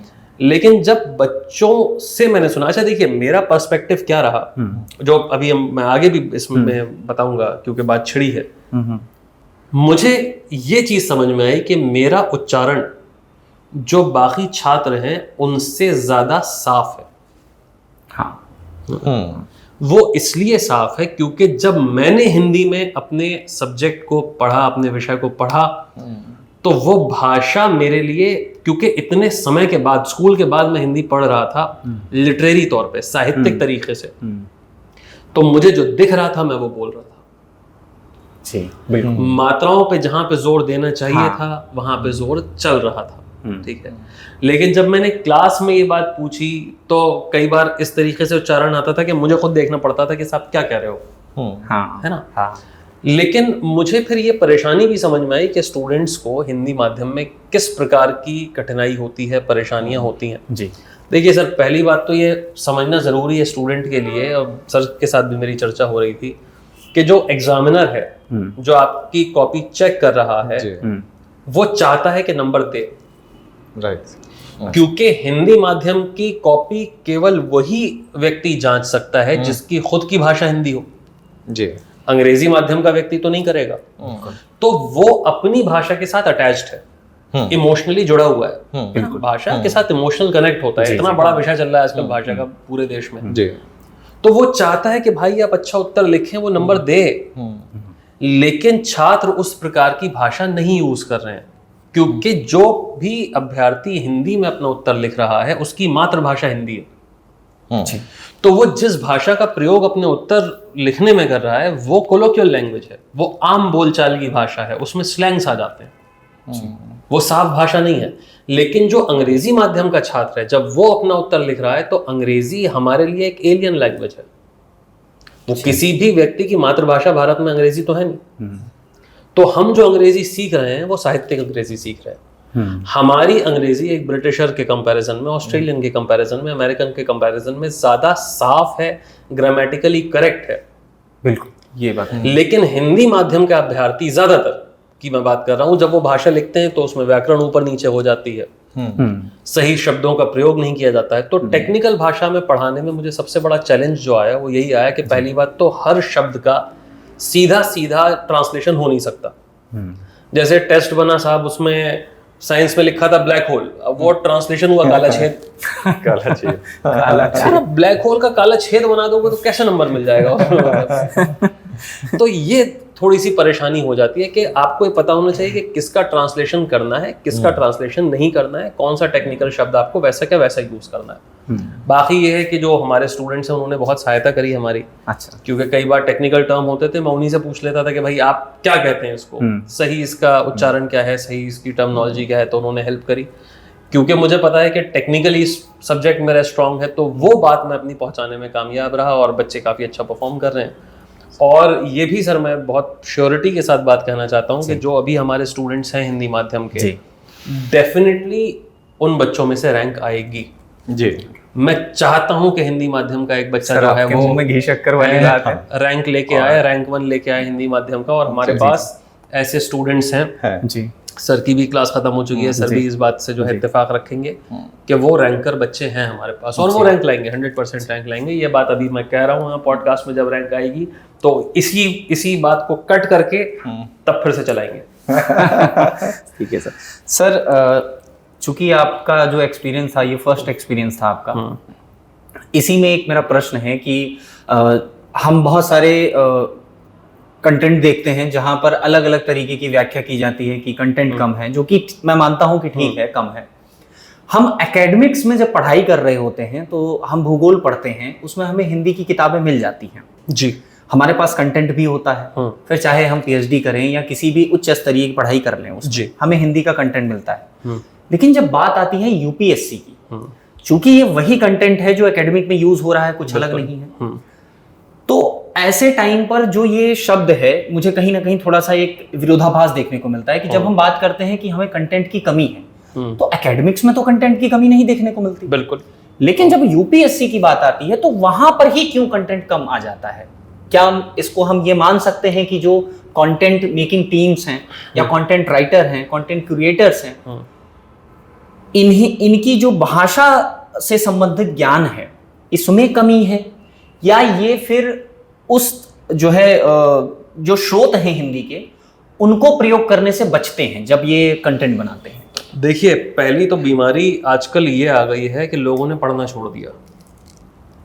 ये फैकल्टी में भी परेशानी है और ये स्टूडेंट्स में भी है कि जो स्रोत है, जैसा आपने कहा, अच्छी स्टैंडर्ड किताब जी, उससे लोग कट रहे हैं। और ये इंग्लिश माध्यम के भी बच्चे कट रहे हैं, हिंदी माध्यम के भी कट रहे हैं, क्योंकि उनको लगता है कि यार कोचिंग का कोई मटेरियल मिल जाए, वो 4 परसे मिल जाएं, वो नोट्स में, जैसे सर ने कहा कि यार नोट्स अपने होने चाहिए जी, मार्केट में नोट्स मिलते हैं, वो पढ़ने लगे हैं बच्चे। अब उसमें हमने देखा कि इंग्लिश माध्यम के जो लोग कंटेंट बना रहे हैं या जो फैकल्टी हैं, वो रहे अप टू डेट। अच्छा, है ना? जी, अच्छे लोग जी, जिनका किसी कारणवश सिलेक्शन नहीं हो पाया, वो इस फील्ड में आए, वो पढ़ा रहे हैं, उन्होंने अपने आप को अप टू डेट रखा जी। लेकिन हिंदी माध्यम में हमने देखा कि वो जो सुई है वो 25 साल पहले रुकी हुई है जी। वहां पे जिस तरीके का कंटेंट बनना चाहिए था इंस्टीट्यूट्स में, जिस तरीके के नोट्स बनने चाहिए थे कंपटीशन की रिक्वायरमेंट के हिसाब से, वो नहीं बन रहे हैं। तो ऐसा नहीं है कि कंटेंट की कमी है। सारी किताबें, भाई आपका मास्टर्स हिंदी माध्यम में हो रहा है, बैचलर्स हिंदी माध्यम में हो रहा है, स्नातक तो हिंदी माध्यम में है ही ना हर जगह पूरे देश में।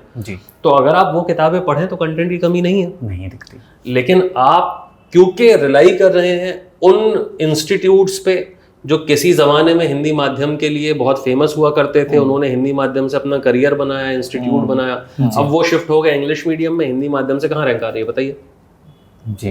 और इस वजह से जो हिंदी माध्यम के अच्छे छात्र थे जी, वो अपना माध्यम चेंज करके, उनको लगता है कि हिंदी में उनका सिलेक्शन नहीं होगा तो इंग्लिश मीडियम में चेंज कर रहे हैं। जी जी। इस वजह से उनका नहीं हो रहा है कि अब उनको सब्जेक्ट भी सीखना है, विषय भी तैयार करना है, भाषा भी तैयार करनी है। जी।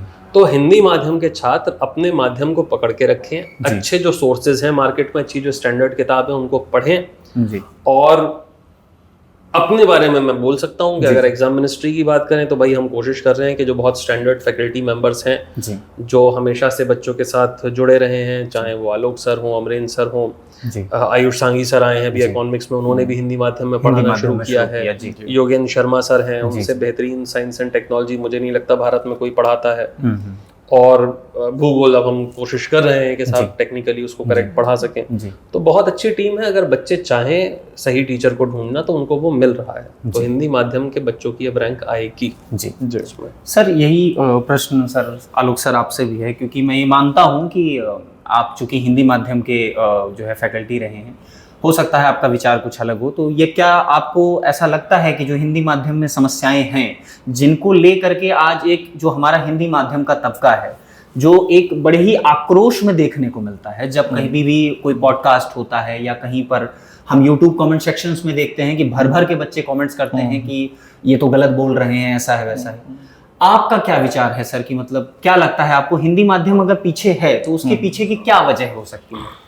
हिंदी माध्यम के पीछे की वजह, सबसे बड़ी वजह अगर हम देखें जी, तो जो एस्पिरेंट हैं उनकी भाषा पर पकड़ ही नहीं है। अच्छा। उन्होंने जीवन काल में केवल एक भाषा सीखी। अच्छा। और उस भाषा पर भी उनका कमांड नहीं है। उनकी भाषा और लिपि, कभी आप उनका लेखन देखिए तो उसमें अशुद्धियों की भरमार मिलती है। अच्छा। और मुझे नहीं लगता है कि एग्जामिनर इस गलती को बर्दाश्त करेगा। ये हो सकता है कि आप इंग्लिश मीडियम में मिस्टेक करें, कि भाषा तो एक है, तो आपकी मातृभाषा और आप उस पर मिस्टेक कर रहे हैं। बिल्कुल। ये तो राष्ट्रवाद का भी अपमान है, राष्ट्र का भी अपमान है। हालांकि हमने सर पॉडकास्ट किया था, एक मिनट रोकना चाहूंगा सर, हमने पॉडकास्ट किया था, आपने देखा था, और सर से भी हमारी बात हुई थी, यूपीएससी फॉरमैन चेयरमैन सर से, डीपी अग्रवाल सर से, उनसे भी हमारी यही बात हुई थी। तो उन्होंने भी यही बात बोली थी, जिस पर बच्चे बड़े आक्रोश में आ गए थे कि ये आपने कैसे बोल दिया कि हमारी भाषा सही नहीं है। तो सर ये भाषा जो सही नहीं है, मतलब कुछ उदाहरण दे करके अगर आप हमारे लर्नर्स को हमें समझा सकें कि भाषा को लेकर के, मैं तो ये मानता हूं कि जो वाक्य शुद्धि है, शब्द अशुद्धि है, वो तो देखने को मिलती है। क्या कहीं कहीं जो क्षेत्रीय भाषा का जो स्लैंग हम कहते हैं, वो भी कहीं कहीं वो भी टच आ जाता है। जैसे अभी कल की बात है, मैं लिखवा रहा था कि ऐसा कहना समीचीन होगा। अच्छा। तो एक एस्पिरेंट बोला कि सर समीचीन क्या है? अच्छा। तो मैंने कहा कि आप पहले अपना शब्दकोश पढ़ाइए। समीचीन का मतलब होता है तर्कसंगत, युक्त होगा, ऐसा कहना। तो अगर हम हिंदी भाषा में भी नए शब्दों का संग्रह करें और उसका वाक्य प्रयोग करें, तो मुझे लगता है कि ये नवाचार यूपीएससी मेंस में एक नए तरीके का होगा। और जैसा कि सर कह रहे हैं कि जो एग्जामिनर है वो भी इस तलाश में है कि कोई अच्छी कॉपी हिंदी माध्यम में दिख जाए, उससे हम टॉपर निकाल दें, ताकि जो इस देश में हम 14 सितंबर को हिंदी दिवस मनाते हैं जी सांकेतिक तौर पर। जी हम राष्ट्रभाषा का विकास, उत्थान, प्राथमिक स्तर पर राष्ट्रभाषा, मातृभाषा, ये सब हमारे संवैधानिक दायित्व हैं सर। जी और अगर हम इस संस्था की ये जिम्मेदारी हम लोगों की है कि अगर हमें हिंदी माध्यम से टॉपर निकालना है, जी क्योंकि इससे होगा क्या कि जितने हिंदी माध्यम के बच्चे जो तैयारी कर रहे हैं उनमें सर एक मोटिवेशन उनको मिलेगा कि जी। अच्छा हिंदी माध्यम से भी रैंक आ सकती है। शायद कुछ समय पहले राजस्थान से ही हिंदी माध्यम से एक अच्छी रैंक आई हुई थी, जी तो बहुत सारे एस्पिरेंट क्या हुए, प्रभावित हुए थे उससे। जी तो सर मुझे ऐसा लगता है कि मेरा संदेश जी। है जो हिंदी माध्यम के एस्पिरेंट हैं, जी सबसे पहले तो वो अपनी स्पीड को भी बढ़ाएं। जी शायद ऐसा लगता है कि अंग्रेजी और हिंदी के लिखने में स्पीड में थोड़ा अंतर रहता है, जी मात्राओं क्योंकि का। उस पे ऊपर अंडर मात्राएं, हाँ, लगाना पड़ता है। तो पहले तो सबसे पहले वो अपनी स्पीड पर ध्यान दें, जी भाषा की उच्चारण पर और लिपि की शुद्धता पर ध्यान दें। जी जी लिपि को बड़ी विशुद्ध और प्रमाणित तरीके से लिखें ताकि वो एग्जामिनर को हिट कर पाए। अच्छा हाँ सर, एक चीज़ मैं पूछना चाहूँगा, जैसे आपने कहा कि हमें अपने शब्दकोश को बढ़ाना चाहिए, एक उदाहरण भी दिया समीचीन का आपने। कई बार अक्सर हम देखते हैं कि जब हम इंग्लिश मीडियम के विद्यार्थी को देखते हैं तो अगर वो नए नए शब्दों का प्रयोग करते हैं, नए नए वर्ड्स का प्रयोग करते हैं, तो कहा जाता है कि उनकी जो भाषा की पकड़ है, लिखने की पकड़, वो बड़ी समृद्ध मानी जाती है। बिल्कुल। वहीं जब हम हिंदी भाषा में कुछ शब्दों का प्रयोग करने लगते हैं तो हमें कई बार ऐसे व्यंग भी देखने को मिलते हैं। कई बार देखने को लोग कहते भी हैं कि इतनी भी क्लिष्ट नहीं लिखनी है कि एग्जामिनर डिक्शनरी लेके बैठ जाए वरना फेल कर देगा। तो ये कहीं ना कहीं अलग नहीं देखिए देखने सर, को ये मिलता। कहने की बातें हैं, मार्केट में बहुत सारी बातें चलती हैं। जी जी पढ़े लिखे व्यक्ति की पहचान ये भी है कि उसको अपनी भाषा पे कितनी पकड़ पकड़ पकड़ है, है ना, ये पढ़े लिखे व्यक्ति की पहचान ये है। बात सही है। जी और हम हमेशा हिंदी और अंग्रेजी की क्यों बात करते हैं? जी। जैसे सर ने राष्ट्रवाद की बात करी है, राष्ट्रीय भाषा की, भाई देखिए नेशनल लैंग्वेज तो हिंदी नहीं है, जी सारी शेड्यूल्ड लैंग्वेजेस हैं। जी, तो हम हिंदी को कंपेयर करें तमिल से, तेलुगु से, मलयालम से, कन्नड़ा से, जी बच्चे तो उस मीडियम में भी लिख रहे हैं। क्या मराठी मीडियम में बच्चे आंसर नहीं लिख रहे हैं? बिल्कुल। क्या तमिल मीडियम में नहीं लिख रहे हैं? उनके पास तो और डिसएडवांटेज है कि भाई कम से कम अपना जो क्वेश्चन पेपर आता है वो अंग्रेजी और हिंदी में आता है। जी दोनों भाषाओं में तो आता है ना। तो अंग्रेजी वाला हिंदी भी पढ़ सकता है, हिंदी वाला अंग्रेजी भी पढ़ सकता है अगर कोई टर्म नहीं समझ में आए। वो जो तैयारी कर रहे हैं हाँ तो वो तो कभी कंप्लेन नहीं करते यूपीएससी के सामने आके कि साहब हमारा सिलेक्शन नहीं हो रहा है या हमारे लिए ऐसा कर दीजिए, क्योंकि अगर 22 शेड्यूल्ड भाषाएं हैं तो यूपीएससी ऐसा नहीं कर सकता कि हर भाषा में जो है प्रश्न पत्र बना के एक साथ चिपका दे। ये तो नहीं कर सकता। बिल्कुल। ऑफिशियल लैंग्वेज हिंदी और अंग्रेजी तो मिल रहा है, तो ये तो एक एडवांटेज है। जी हालांकि इसमें मैं एक और चीज ऐड करूंगा कि हर चीज के लिए जो स्टूडेंट है उनको दोष देना गलत बात है ना। जी हम सारा ठीकरा जो है स्टूडेंट के सर पे फोड़ देते हैं, उनके साथ इस तरीके का संवाद हो ही नहीं रहा है जैसे अभी हम कर रहे हैं, जी है ना, कि भाई उनको कोई बता ही नहीं रहा है। जी उनको अब जैसे इंग्लिश है, इंग्लिश में जब हम बात करते हैं तो हम 10 बार बात करते हैं कि भाई वोकैबुलरी को इम्प्रूव करो, शब्दकोश बढ़ाओ, जी इस तरीके से समाचार पत्र को पढ़ना चाहिए, अंडरलाइन करिए। क्या हिंदी माध्यम के किसी छात्र को ये बात बताई जा रही है? जी तो मतलब आपका कहना है कि वो जो गैप है टीचर और लर्नर के बीच में, वो कहीं ना कहीं वो भी इम्पैक्ट कर रहा है। तो बच्चों को नेगेटिव बोलने के बजाय कि तुम इस लायक नहीं हो, नहीं तुम हो इस लायक। जी लेकिन ये एक जगह है जहां पे आपको काम करने की जरूरत है, इस बिंदु को सुधारा जा सकता है। बिल्कुल, है ना। जी। तो अगर थोड़ा सा एफर्ट, भाई अपनी भाषा आप एक या तो अंग्रेजी सीखें, उससे बेहतर है कि अपनी भाषा में सुधार कर दें। बिल्कुल ज्यादा आसान है ना। बहुत सारे स्लैंग्स के खाना खा, अब कोई बैठ के कह रहा है कि खाना खा लिए हो, ये स्टेटमेंट गलत है। खाना खा लिया है, ठीक है, और इसमें भी अगर क्वेश्चन मार्क है तो क्या आपने खाना खा लिया है, ये क्वेश्चन मार्क होना चाहिए। खाना खा लिए क्वेश्चन मार्क, ये तो गलत ही हो गया, स्टेटमेंट ही गलत हो गया। तो कई बार जो बोलचाल की, आम बोलचाल की भाषा होती है, वो उसका प्रयोग जो है बच्चे करने लगे। और हिंदी माध्यम में बहुत छोटी छोटी गलतियां कर रहे हैं। जी जैसे उन्होंने लिखा 1973 में, तो आप उसके पहले वर्ष डालिए। हाँ, क्योंकि ये 1973 डायरेक्ट लिख देना, ये क्या है, नंबर दिखा देगा। मैं आपसे ये कहता हूँ, जी मैं एग्जाम मिनिस्ट्री के माध्यम से अपने लर्नर्स को ये मैसेज देना चाहता हूँ कि आप भाषा पर काम करिए। जी। व्यक्ति की पहचान उसके ड्रेस से और उसके एड्रेस से होती है। ड्रेस मतलब वो क्या बियर किए है, एड्रेस मतलब क्या बोलता है। क्या बोलता है। भाषा तो आपकी पहचान है। जी। आप किसी भी माध्यम में बात जी। करें, आप अंग्रेजी में बात करें, हिंदी में बात करें, लेकिन भाषा का कोश तो आपके पास होना चाहिए। अगर राजा के पास राजकोष नहीं है, व्यक्तित्व के पास शब्दकोश नहीं है, तो दोनों की स्थिति एक ही जैसी है कि देश छोड़कर भागना पड़ेगा। तो भाषा पर काम करने की आवश्यकता है। और सर क्या है कि जो मार्केट में हम देखते हैं कि हिंदी माध्यम के आधार पर जो इंस्टीट्यूशन आगे बढ़ रहे थे, आज वो बहुत बड़े बड़े इंस्टीट्यूशन हो गए हैं, लेकिन अब उन्होंने सफलता पाने के बाद उसी भाषा पर काम करना बंद कर दिया और वो शुद्ध व्यापारिक कंपनियां हो गई हैं। बिल्कुल, ये मैं आलोचना कर रहा हूँ, ये मुझे हक है, मुझे आलोचना करने दीजिएगा आप लोग। नहीं सर। और वो अब उसी माध्यम के लर्नर्स का साथ छोड़कर अंग्रेजी पर ध्यान दे रही हैं। ये दुखद है और मुझे नहीं लगता है कि भारत में कोई ऐसी संस्था आज है जो हिंदी माध्यम के लिए विशेष तौर पर प्रयास कर रही है। लोग तो व्यावसायिक कंपनियां हो गई, ईस्ट इंडिया कंपनी हो गए वो लोग। ये बात सर मैं रिलेट कर पाऊंगा। मैं इस पे एक चीज़ ऐड करना चाहूँगा। मेरे एकेडमिक के टाइम की बात है सर। मेरा एमकॉम चल रहा था, उसी समय हमारी एक फैकल्टी थे, तो वो आए पढ़ाने के लिए। तो उनका थोड़ा सा दार्शनिक विचारधारा की व्यक्ति थे वो, चीज़ों को समझना, गहराई से बोलना। तो चूंकि शुरुआत से मैं भी हिंदी भाषी रहा हूँ, हिंदी माध्यम का रहा हूँ, तो मेरे लिए एक सबसे बड़ी समस्या ये रहती थी कि मैं अगर इंग्लिश नहीं बोल पाया तो क्या ये मेरी बेइज्जती होगी, मैं कैसे लोगों को फेस करूंगा, ये बड़ा डर रहता है हिंदी माध्यम में सर। और अब तो जब से हमने देखा है कि डिजिटल कंटेंट और जब से सोशल मीडिया ये सब उठे हैं, तब से हमने बहुत सारे हिंदी भाषी लोगों को भी बहुत बड़े बड़े पद पर देखा है, बिल्कुल ज्यादा प्रभाव डालते देखा है। तो हमारे अंदर एक पुश आता है कि हम ठीक हैं, हमें बस अपनी चीजों को सुधारने की आवश्यकता है। बिल्कुल। सो उनका भी एक प्रश्न था, उन्होंने मेरी फर्स्ट क्लास में ही मेरे से पूछा था कि आप खड़े हो जाइए और बताइए कि शिक्षा क्या है। अच्छा, चूंकि मैंने शुरुआत से मेरे साथ उस तरीके का व्यवहार रहा, इंग्लिश माध्यम में मैंने देखा कि नंबर्स ज्यादा दिए जा रहे थे, हिंदी माध्यम में मैंने उससे ज्यादा, मुझे ऐसा प्रतीत होता था कि प्रयास करने के बावजूद भी नंबर कम थे। तो मेरे से इस उत्तर का जवाब यही निकल गया कि शायद मुझे ऐसा प्रतीत हुआ। मैंने कहा सर ये एक तरीके का बिजनेस है शिक्षा, करंट टाइम के उसमें। हालांकि उस समय आलोचना मिली मुझे, लेकिन आज के परिदृश्य में जो बात आपने कही सर, बिल्कुल, कि आज वो एक तरीके से पैसा कमाने का जरिया बन चुका है, बाजारीकरण हो गया है उसका। तो वो बात आज भी मैं रिलेट कर पा रहा हूं, जबकि इसकी आलोचना मेरी उस समय हुई थी। लेकिन ये चीज आज भी उतनी ही यथार्थ है, उतनी ही ज्यादा रेलेवेंट है जितनी उस टाइम पर थी।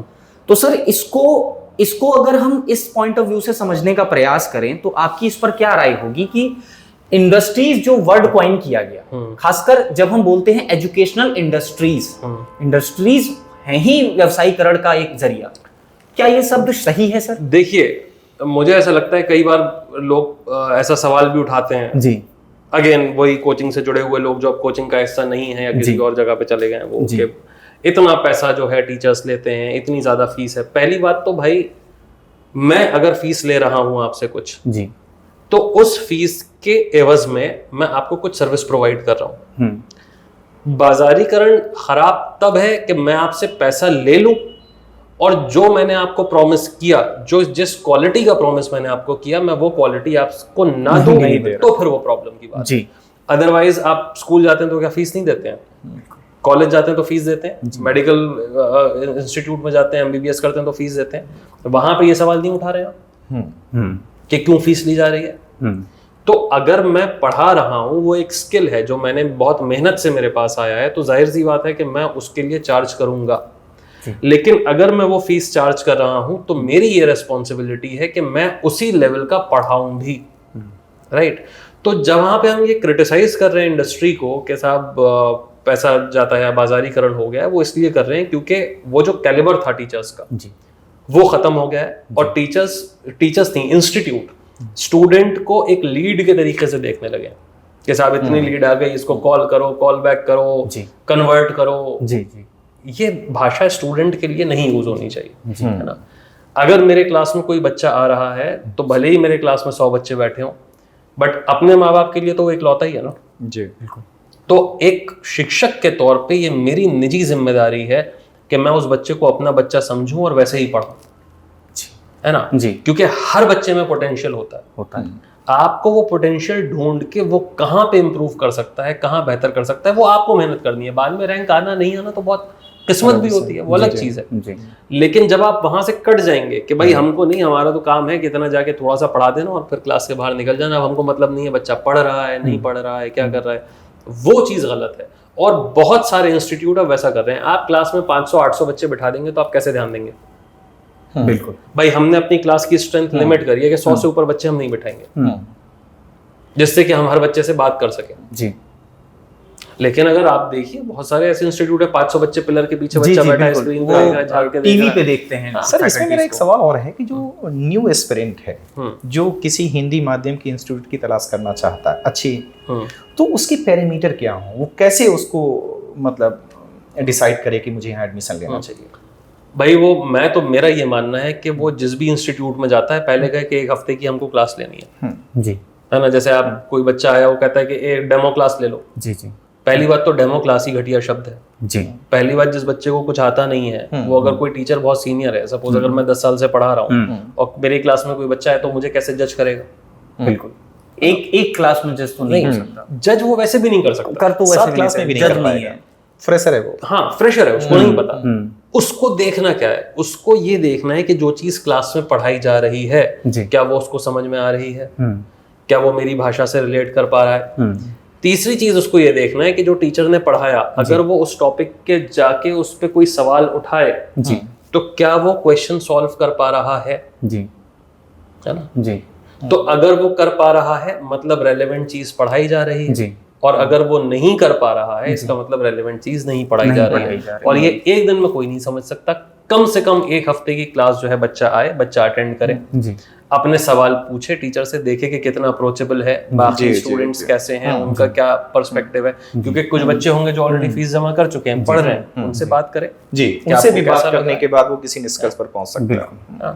तो ये एक प्रोसेस है जो बच्चों को करना चाहिए और जज्बाती होके यूट्यूब के रील्स देख के, इंस्टाग्राम के रील्स देख के जो है एकदम से नहीं ये डिसाइड करना चाहिए कि साहब यहीं चले जाएंगे संस्था के साथ। सर एक क्वेश्चंस जो है बच्चों की तरफ से भी है कि जब से कोविड के बाद से हमने देखा कि ऑनलाइन एजुकेशन और इन सारी चीज़ों को लेकर के बहुत ज़्यादा है। हाल ही में एक सर्वे के अकॉर्डिंग इंडिया की जो पॉपुलेशन है उसका जो है स्क्रीन टाइम 8 सेकंड का मान बताया गया कि 8 सेकंड हम किसी भी कंटेंट पर रुकते हैं। उस 8 सेकंड में हमें अपने आप को जो कंटेंट डिलीवर कर रहा है उसे साबित करना होता है कि हम आगे जो भी डिलीवर करेंगे वो अच्छा है। अब सबसे बड़ी बात यह है सर कि इतना कम स्क्रीन टाइम और बच्चों की एक सबसे बड़ी प्रॉब्लम कि वो जब जाते किसी कंटेंट को देखने हैं तो भटक जाते हैं, वो कुछ और ही देखने लगते हैं और फिर उनको 1-1.5 घंटे बाद ये रियलाइज होता है कि हम जो पर्पस के साथ गए थे वो पर्पस तो फुलफिल नहीं हुआ, हमने कुछ और ही देख लिया। इससे कैसे अपने आप को एक तरीके से कंसंट्रेट कर सकें कि जो हमें देखना है हम वही देखें और वापस आए, या फिर इसको आप ऐसे भी कहें कि हम सोशल मीडिया का इस्तेमाल सही तरीके से एस्पिरेंट्स कैसे कर सकता है, इस पर आप लोगों की राय थोड़ी सी चाहिए। देखिए सोशल मीडिया पे जो कंटेंट बन रहा है वो बन रहा है मासेस के लिए जी, है ना, और मासेस को कायदे की चीज नहीं पसंद। अगर आपको अपने स्क्रीन पे किसी को रोकना है तो वीडियो शुरू होते ही 2-3 गाली दे दो, ऐसा ही हो रहा है ना, जी, क्योंकि जी, आपने कहा ना 8 सेकंड जी, तो 8 सेकंड से पहले ही 3 सेकंड में जो है गाली दे दो, जी, आदमी रुक गया। तो अगर आप सिंसियर एस्पिरेंट हैं तो पहली बात तो आपको उस कंटेंट पे रुकना ही नहीं चाहिए भाई साहब, ये आपको समझ में आना चाहिए। आपने वो पेशेंस होनी चाहिए कि आप लेक्चर को देखें, बात सुने, क्योंकि सीट्स उतनी है ना भाई। हमको अपने इंस्टीट्यूट की भीड़ बढ़ानी है, अगर यूट्यूब के व्यूज बढ़ाने तब तो कोई अलग बात है, वो तो पैसा कमाने का जरिया है ही। लेकिन अगर आपको रैंक लानी है तो वही 800 सीट है। अगर आपको उस 800 की लिस्ट में होना है तो जाहिर सी बात है कि इस तरीके का जो टाइम वेस्ट कर रहे हैं लोग, या जो इतना पेशेंस नहीं है आप में कि आप उस रील को भी पूरा देख सकें, आप स्वाइप करते हुए उंगलियां कई किलोमीटर दौड़ रही हैं फोन पे जी, सुबह उठते ही आँख खुली, जब पहली आँख खोल के आप देख रहे हैं कि ओहो क्या है इंस्टाग्राम जी, तो एक्सरसाइज तो आपकी उंगलियां ही कर रही हैं। तो अगर वैसी वाली हालत है तो फिर आपको वैसी रैंक नहीं आएगी जी, क्राउड से, आप कंपटीशन से ही बाहर होगा ना। तो मतलब कंटेंट के देखने के लिए अपने आप को पहले तो उस लेवल तक ले जाना है, प्रिपेयर करिए कि मुझे इससे सीखना क्या है। जी, मुझे पेशेंस के साथ बैठना है, मेंस का पेपर में भी 3 घंटे बैठना होगा, बैठना होगा। तो आप में इतना पेशेंस होना चाहिए कि आप कायदे से बैठ के चीज़ को सुने, इंपॉर्टेंट पॉइंट्स नोट करें, अपने बढ़िया नोट्स बनाएं और फिर देखें कि ये जो चीज़ आपने देखी, लेक्चर देखा या जो चीज़ आपने बैठ के पढ़ी, आर्टिकल पढ़ा, एडिटोरियल पढ़ा, उससे क्या सवाल बन सकता है और उस सवाल में आप क्या लिखेंगे जी। ये एक्सरसाइज ज़रूरी है उसमें। ओके सर, मैं सहमत हूँ सर इसमें। और मुझे लगता है कि सोशल मीडिया का प्रयोग तो बहुत सीमित अर्थों में किया जाना चाहिए जी। आपको यूपीएससी की तैयारी के लिए सोशल मीडिया का प्रयोग कितना ही कारगर है जी। आप सोशल मीडिया को देखना ही क्यों जी। आपको क्या लगता है 99.9% कंटेंट जो है जी, वो यूपीएससी को बिलोंग ही नहीं करता, कोई कुछ भी बोल रहा है जी। तो वही सर ने आपने कहा कि वो जो है, जो कंटेंट भारी मात्रा में पड़ा है वो आपको गाइड से ज्यादा मिसगाइड कर रहा है जी। उस पर जाना ही क्यों। आप जहां गाइडेंस ले रहे हैं अपने एजुकेटर से, उससे कनेक्ट होइए, टेक्स्ट बुक से कनेक्ट होइए, नोट्स बनाइए प्रॉपर। आप इस प्रोसीजर में, और जो भी आपको देखिए, नेट क्या है ना, ओपन प्लेटफॉर्म है, कोई भी अपने विचार रख दे रहा है, आप उन विचारों से प्रभावित हो जाएंगे, आप उन विचारों को ही अच्छा मान लेंगे, पता नहीं वो अकॉर्डिंग टू यूपीएससी है या नहीं है। तो आपको तो ये कैसे टेस्ट होगा कि जो आपने पढ़ रखा है यूट्यूब से वो अकॉर्डिंग टू यूपीएससी है या नहीं है। तो उसके लिए तो आपको टेक्स्ट बुक भी जाना पड़ेगा। और सोशल में जो यूट्यूब में जो कुछ वीडियो, अच्छे भी वीडियो पड़े हुए हैं, वो तो वही देख पाएगा, वही समझ पाएगा जिसको ऑलरेडी पहले से समझ है। आप डिसाइड ही नहीं कर पाएंगे। मैं तो कह रहा हूँ कि सोशल मीडिया का प्रयोग सर, मुझे लगता है कि शायद विदेशों में सोशल मीडिया इस तरह से यूनिवर्सिटीज में ये सब यूट्यूब वगैरह सब बैन कर दिए गए। ये व्यक्ति के व्यक्तित्व की क्षमता को बड़ी सीमा तक प्रभावित कर रहे हैं जी। भाई लोग गाली दे के कंटेंट बना रहे हैं, लोग नाली में लौट के कंटेंट बना रहे हैं। और उस कंटेंट में सर महत्वपूर्ण ये नहीं है, महत्वपूर्ण है उसके मिलियन फॉलोवर्स हैं।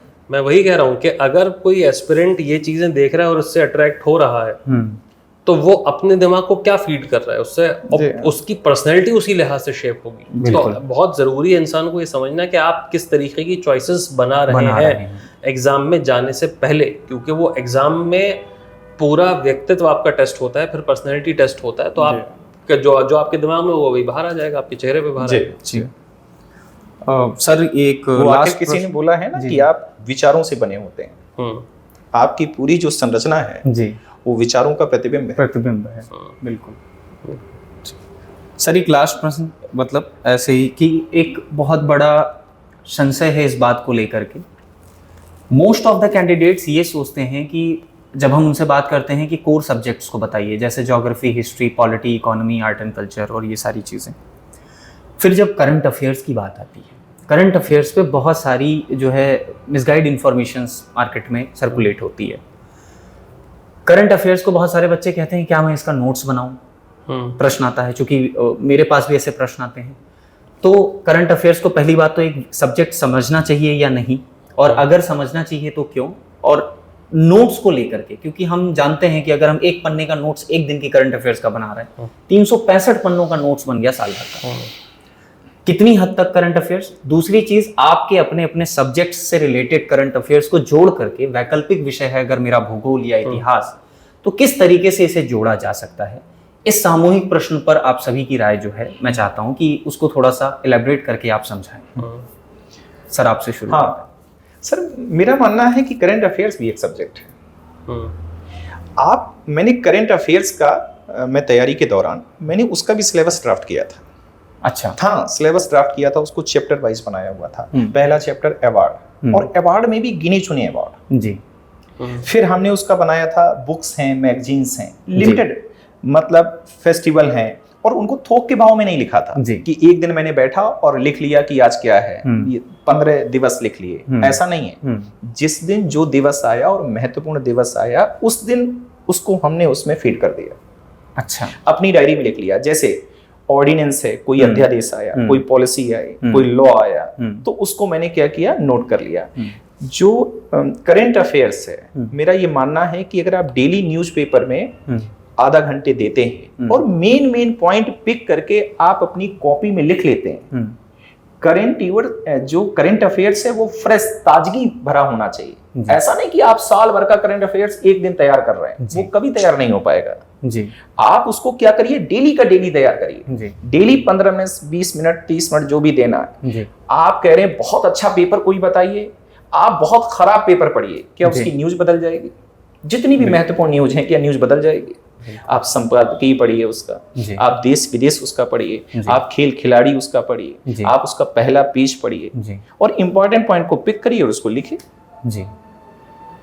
सो इसका प्रॉपर एक तरीके से प्रॉपर मैं तो उसको एक सब्जेक्ट मानते हैं आप, क्योंकि आजकल कोई भी सब्जेक्ट हो सब करंट अफेयर से कनेक्ट करके पूछा जाता है। हिस्ट्री से पूछ लिया गया जी कि वैदिक समाज ने या हड़प्पा सभ्यता ने वर्तमान नगरीकरण को किस हद तक प्रभावित किया। अब आप सोचिए, हड़प्पा सभ्यता को वर्तमान नगरीकरण मतलब चंडीगढ़ जैसे शहरों को हड़प्पा सभ्यता से कनेक्ट करके आपको अपने आंसर को देना है जी, तो आप कैसे दे पाएंगे? या वैदिक समाज की वर्तमान समाज से तुलना करते हुए समीक्षा करना, वैदिक समाज के कौन से तत्व आज मौजूद हैं, आज के समाज, आज की सोसाइटी में मौजूद हैं। तो आपको इतिहास को तो केवल पढ़ना ही नहीं, एक वीडियो हम लोगों ने बनाया था कि इतिहास पढ़ना ही नहीं बल्कि जोड़ना और समझना आवश्यक है।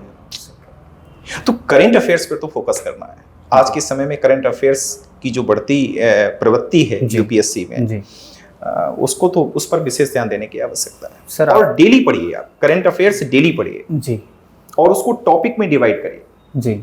अगर आपको समसामयिक मुद्दों को डिवाइड कर लीजिए, जैसे करंट इकोनॉमी डिवाइड कर लीजिए, करंट पॉलिटी डिवाइड कर लीजिए, इन्वायरमेंट के जो इश्यूज हैं करंट, उनको डिवाइड करिए, उन पर लिखिए जी। राइट जी सर। आप काफी हद तक तो जो सर ने कहा मैं उससे सहमत हूँ जी। मुझे लगता है कि जैसे जब जिस तरीके से हम करंट अफेयर्स को देखते हैं, एग्जामिनेशन ने उसको एक बहुत बड़ा सा एक बबल बना दिया है। मुझे ऐसा लगता है कि आपका ये जो एग्जाम हो रहा है, यूपीएससी जो एग्जाम कर रहा है, वो देखना चाहता है कि आप कितने अवेयर हैं जी। और एक एस्पिरेंट का जो नजरिया है वो ऐसा होना चाहिए कि जिस प्रकार से आप अपने घर को जानते हैं कि कौन सी चीज कहाँ रखी है। भाई अंधेरे में आप उठे, आपको पानी पीना है, आपको लाइट जलाने की भी जरूरत नहीं पड़ती। आप टहलते हुए जाते हैं, आपको पता है यहाँ से बॉटल है, यहाँ ग्लास है, आपने पानी पिया, आपने वहीं रखा, वापस आके सो भी गया आधी नींद में। क्यों? क्योंकि हम उस घर को इतने अच्छे तरीके से जान चुके हैं कि कौन सी चीज कहाँ पे है, क्या चीज कैसी है, कितनी इनकम आ रही है, कितना एक्सपेंडिचर है, कितनी सेविंग है जी। जिस प्रकार से आप अपने घर को जानते हैं उसी प्रकार से आपको अपने देश को जानना है जी। क्या उसके रेवेन्यू के सोर्सेज हैं, क्या उसका एक्सपेंडिचर है, क्या उसकी ज़रूरतें हैं, क्या उसकी परेशानियां हैं, कैसे उन परेशानियों को ठीक किया जाएगा। यही करंट अफेयर्स है जी। क्या सरकार पॉलिसी बना रही है, किसके लिए बना रही है जी। अगर आपको पता है कि ये मोटी मोटी हमारे पास प्रॉब्लम्स हैं, है ना भाई, कुछ मिनिस्ट्रीज हैं, हर मिनिस्ट्री का अपना एक मैंडेट है कि अब ट्रांसपोर्टेशन का अलग हो गया, विमेन एंड चाइल्ड वेलफेयर का अलग, सबकी अपनी परेशानियां हैं। मैंने आपसे पूछा सीधा सीधा कि भाई साहब मुझे बताइए रोड के साथ प्रॉब्लम क्या है। आपने मुझे 4 प्रॉब्लम गिना दी। आपको क्या लगता है सिर्फ आपको प्रॉब्लम पता है, सरकार को नहीं पता? बिल्कुल पता है ना। अगर सरकार को वो प्रॉब्लम पता है तो सरकार ने कोई ना कोई स्कीम बनाई होगी। तो हम क्या करते हैं, हम स्कीम रटने की कोशिश करते हैं। अगर आप प्रॉब्लम को आइडेंटिफाई करें और देखें सरकार उसके लिए क्या कर रही है तो आपको स्कीम रटने की जरूरत ही नहीं पड़ी। अब आपको अपने घर के, जैसे कि मेरे घर में ये समस्या है, उसका समाधान ये है। तो करंट अफेयर्स जो भी चल रहा है वो एक कहानी है, उस कहानी का हिस्सा आपको बनना है। तो जितने भी सब्जेक्ट हम पढ़ रहे हैं, 6 हमारे मेन विषय हो गए, history, geography, polity, economics, science, tech, environment. ये 6 पिलर के ऊपर बाकी सारे सब्जेक्ट खड़े हैं। हम ये 6 सब्जेक्ट, ये 6 पिलर पढ़ ही इसलिए रहे हैं कि हमको करंट मुद्दे समझ में आए जी। 100 की सीधी बात। अगर आपने ये 6 सब्जेक्ट तैयार करे और आप उससे करंट अफेयर्स नहीं समझ पा रहे हैं, अगर आपको नहीं पता है कि सर्दियों में दिल्ली का पॉल्यूशन क्यों बढ़ रहा है, टेम्परेचर इन्वर्जन क्या होता है, तापमान उसका हिंदी वाला टर्म जो है मैं भूल रहा हूँ, ठीक है, तो व्युत्तीकरण क्रमण, ठीक है, तो वो क्या है, अगर आप वो नहीं समझ पा रहे हैं। सर ने काफी प्रयास किया है हिंदी को लेकर के। हाल ही में क्लाउड सीडिंग की गई, वो कैंसर जो है एक तरीके से निष्क्रिय क्यों रही, उसका प्रभाव। तो मुद्दा ये है कि ये जो भी आप बेसिक चीजें पढ़ रहे हैं, इसको अगर आप प्रैक्टिकल तरीके से नहीं देख सकते हैं, इसका मतलब आपको करंट अफेयर्स नहीं समझना। और अगर आप देख सकते हैं तो फिर उसमें इतना लोड लेने की जरूरत नहीं है। मुद्दा ये है कि जब आप न्यूज़पेपर पढ़ रहे हैं, आपको सारी चीजें पढ़ के समझ में आनी चाहिए कि आरबीआई ने अगर रेपो रेट चेंज किया, बढ़ाया या कम किया, तो उसका आपकी आर्थिक स्थिति पे क्या असर पड़ेगा, मुद्रास्फीति पे क्या असर पड़ेगा, आपका मनी सप्लाई मार्केट में बढ़ेगा कि घटेगा। तो न्यूज़पेपर में तो सिर्फ इतना ही लिखेगा ना कि साहब आरबीआई ने रेपो रेट 6 से 6.25 कर दिया, प्रतिशत कर दिया। लेकिन उसका असर क्या पड़ेगा? उसका असर क्या पड़ेगा ये आपको तब समझ में आएगा जब आपकी इकोनॉमिक्स स्ट्रांग होगी। जी बिल्कुल, है ना।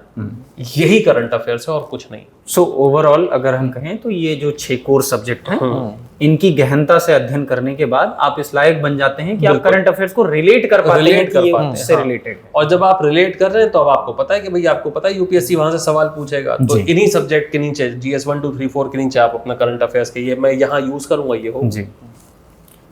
और सर इसी के साथ एक आपसे रिक्वेस्ट रही दोनों लोगों से, कुछ हमारे व्यूवर्स हैं जैसे एस्पिरेंट्स हैं, बहुत सारे लोग ये वीडियोस देखेंगे, उनको आप आने वाले जो 2026 का यूपीएससी का उनका एग्जाम है उसके लिए कुछ जो राय देना चाहें आपको, जो आपको लगे कि वो उनको सफलता दिलाने में बहुत ही ज़्यादा महत्वपूर्ण होगी, उसके बारे में कुछ जो आप राय देना चाहें। भाई स्टूडेंट से मैं यही कहना चाहूँगा कि अगर आप आज से भी तैयारी करते हैं तो अच्छा खासा समय है। काफ़ी बच्चों को इस टाइम डर लग रहा होगा कि पता नहीं उनका होगा कि नहीं होगा। जो 26 की तैयारी कर रहे थे वो इस टाइम सोच रहे होंगे कि शायद मेरी उतनी अच्छी तैयारी नहीं है तो मैं 27 में एग्ज़ाम दूँ। ऐसा नहीं सोचिए, समय है आपके पास। अगर आप आज से लग के पूरी मेहनत के साथ तैयारी करेंगे तो आपके सिलेक्शन होने की पूरी प्रोबेबिलिटी है। और आपको कभी भी ऐसा, किसी भी व्यक्ति को जो रैंक 1 भी लेके आ रहा है उसको भी कभी ऐसा नहीं लगता कि हाँ मेरा सब कुछ हो गया है, सारी चीज़ें तैयार हैं, मेरी रैंक 1 आ जाएगी। ठीक है, तो अपने पे भरोसा रखिए। जितने भी नेगेटिव एलिमेंट्स हैं आपके आसपास, जो भी आपको नेगेटिव इम्पैक्ट डाल रहे हैं, नकारात्मक आपका इम्पैक्ट डाल रहे हैं, उनसे दूर हो जाइए। चाहे वो आपके रिश्तेदार हों, चाहे वो ऐसे कुछ कहने वाले दोस्त हों जो आपकी लेग पुलिंग कर रहे हैं।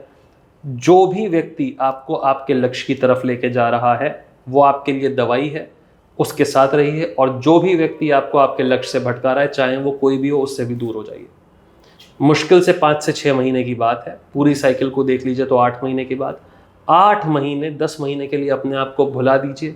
आपकी भावी जीवन को जब आप देखेंगे उसके सामने ये 8 से 10 महीने कुछ नहीं है। सिर्फ इतना सेक्रीफाइस है। अगर आप ये सेक्रीफाइस कर देते हैं तो आप सक्सेसफुल हो जाएंगे। मुझे भी लगता है कि 5 से 6 महीने का जो समय है वो लर्नर्स के लिए पर्याप्त है। और इस दौरान अगर आप, लेकिन प्रीवियस ईयर क्वेश्चंस को आप काफ़ी फोकस करिए, उससे आपको ये आइडिया लगेगा कि किस तरह से सवाल यूपीएससी पूछ सकता है। बिल्कुल। और आपने जो पढ़ा है, कभी कभी सर क्या करते हैं लर्नर्स की जो एस्पिरेंट पढ़ते हैं वो उन्होंने बहुत सारा अंडरलाइन कर रखा होता है। काफ़ी काम का होता है, काफ़ी काम का होता ही नहीं है। उनको कई बार तो लगता है कि कई चीज़ें काम की छूट गई। ये कैसे पता चलेगा? तो इसके लिए आप प्रीवियस ईयर क्वेश्चंस को फोकस करिए और आप देखिए जो टेस्ट सीरीज हैं, मॉक टेस्ट हैं, वो आपको काफ़ी फ़ायदा पहुंचाते हैं। उससे आपका एक आकलन, अच्छा आकलन निकल करके आता है कि जो मैं पढ़ रहा हूँ वो अकॉर्डिंग टू यूपीएससी है या नहीं है। तो समय समय पर अपना असेसमेंट करते रहिए और बहुत अच्छा समय है, 5-6 महीने समय है, पर्याप्त समय है। तो आप प्री की दिशा में आगे बढ़िए। आपको आपके सिवा सेलेक्ट करने से कोई रोक नहीं सकता। आप ही खुद अपने आप को सिलेक्शन से रोक सकते हैं। ये हमारा कहना है। बहुत बहुत आभार सर, बहुत बहुत धन्यवाद आप दोनों लोगों का कि आप लोगों ने अपना समय दिया। और हमारे एस्पिरेंट्स, आप जो भी क्वेश्चंस आपके दिमाग में हैं या अभी जो क्वेश्चन छूट गए वो आप हमें कमेंट सेक्शन में लिख सकते हैं। हम ज़रूर कोशिश करेंगे कि अगले वाले पॉडकास्ट में आपके उन्हीं क्वेश्चन से शुरू करें। और इस पॉडकास्ट में अगर आपको ऐसा लगा कि ये पॉडकास्ट आपको या आपकी तैयारी को कहीं से भी छू पाया है तो प्लीज़ कमेंट सेक्शन में हमें बताइएगा और पॉडकास्ट को लाइक करिए, शेयर करिएगा। और इसी के साथ एक इम्पॉर्टेंट अनाउंसमेंट आप सभी के लिए कि अभी हमने बात की कि जो हमारे पास टाइम फ्रेम बचा है 6 महीने का, उसके लिए हमने एक जो है अपना प्रोग्राम इनिशिएट किया है जिसका नाम है द्रोणा 2.0। ये बिल्कुल हमारे द्रोणा 1.0 की ही तरह है, बट ये 6 महीने का प्रोग्राम है जिसमें आपको प्रॉपर रोड मैप दिया जाता है, तैयारी का स्केड्यूल बना के दिया जाता है। और ये हर एक इंडिविजुअल पर्सन के लिए हम उसकी ज़रूरतों के अकॉर्डिंग, उसके समय के अकॉर्डिंग डिज़ाइन करते हैं। तो इसका लिंक हमने डिस्क्रिप्शन में डाल रखा है, आप सभी उसे चेकआउट ज़रूर कीजिएगा। मिलते हैं आप सभी के साथ अगले पॉडकास्ट में, तब तक के लिए धन्यवाद। Thank you.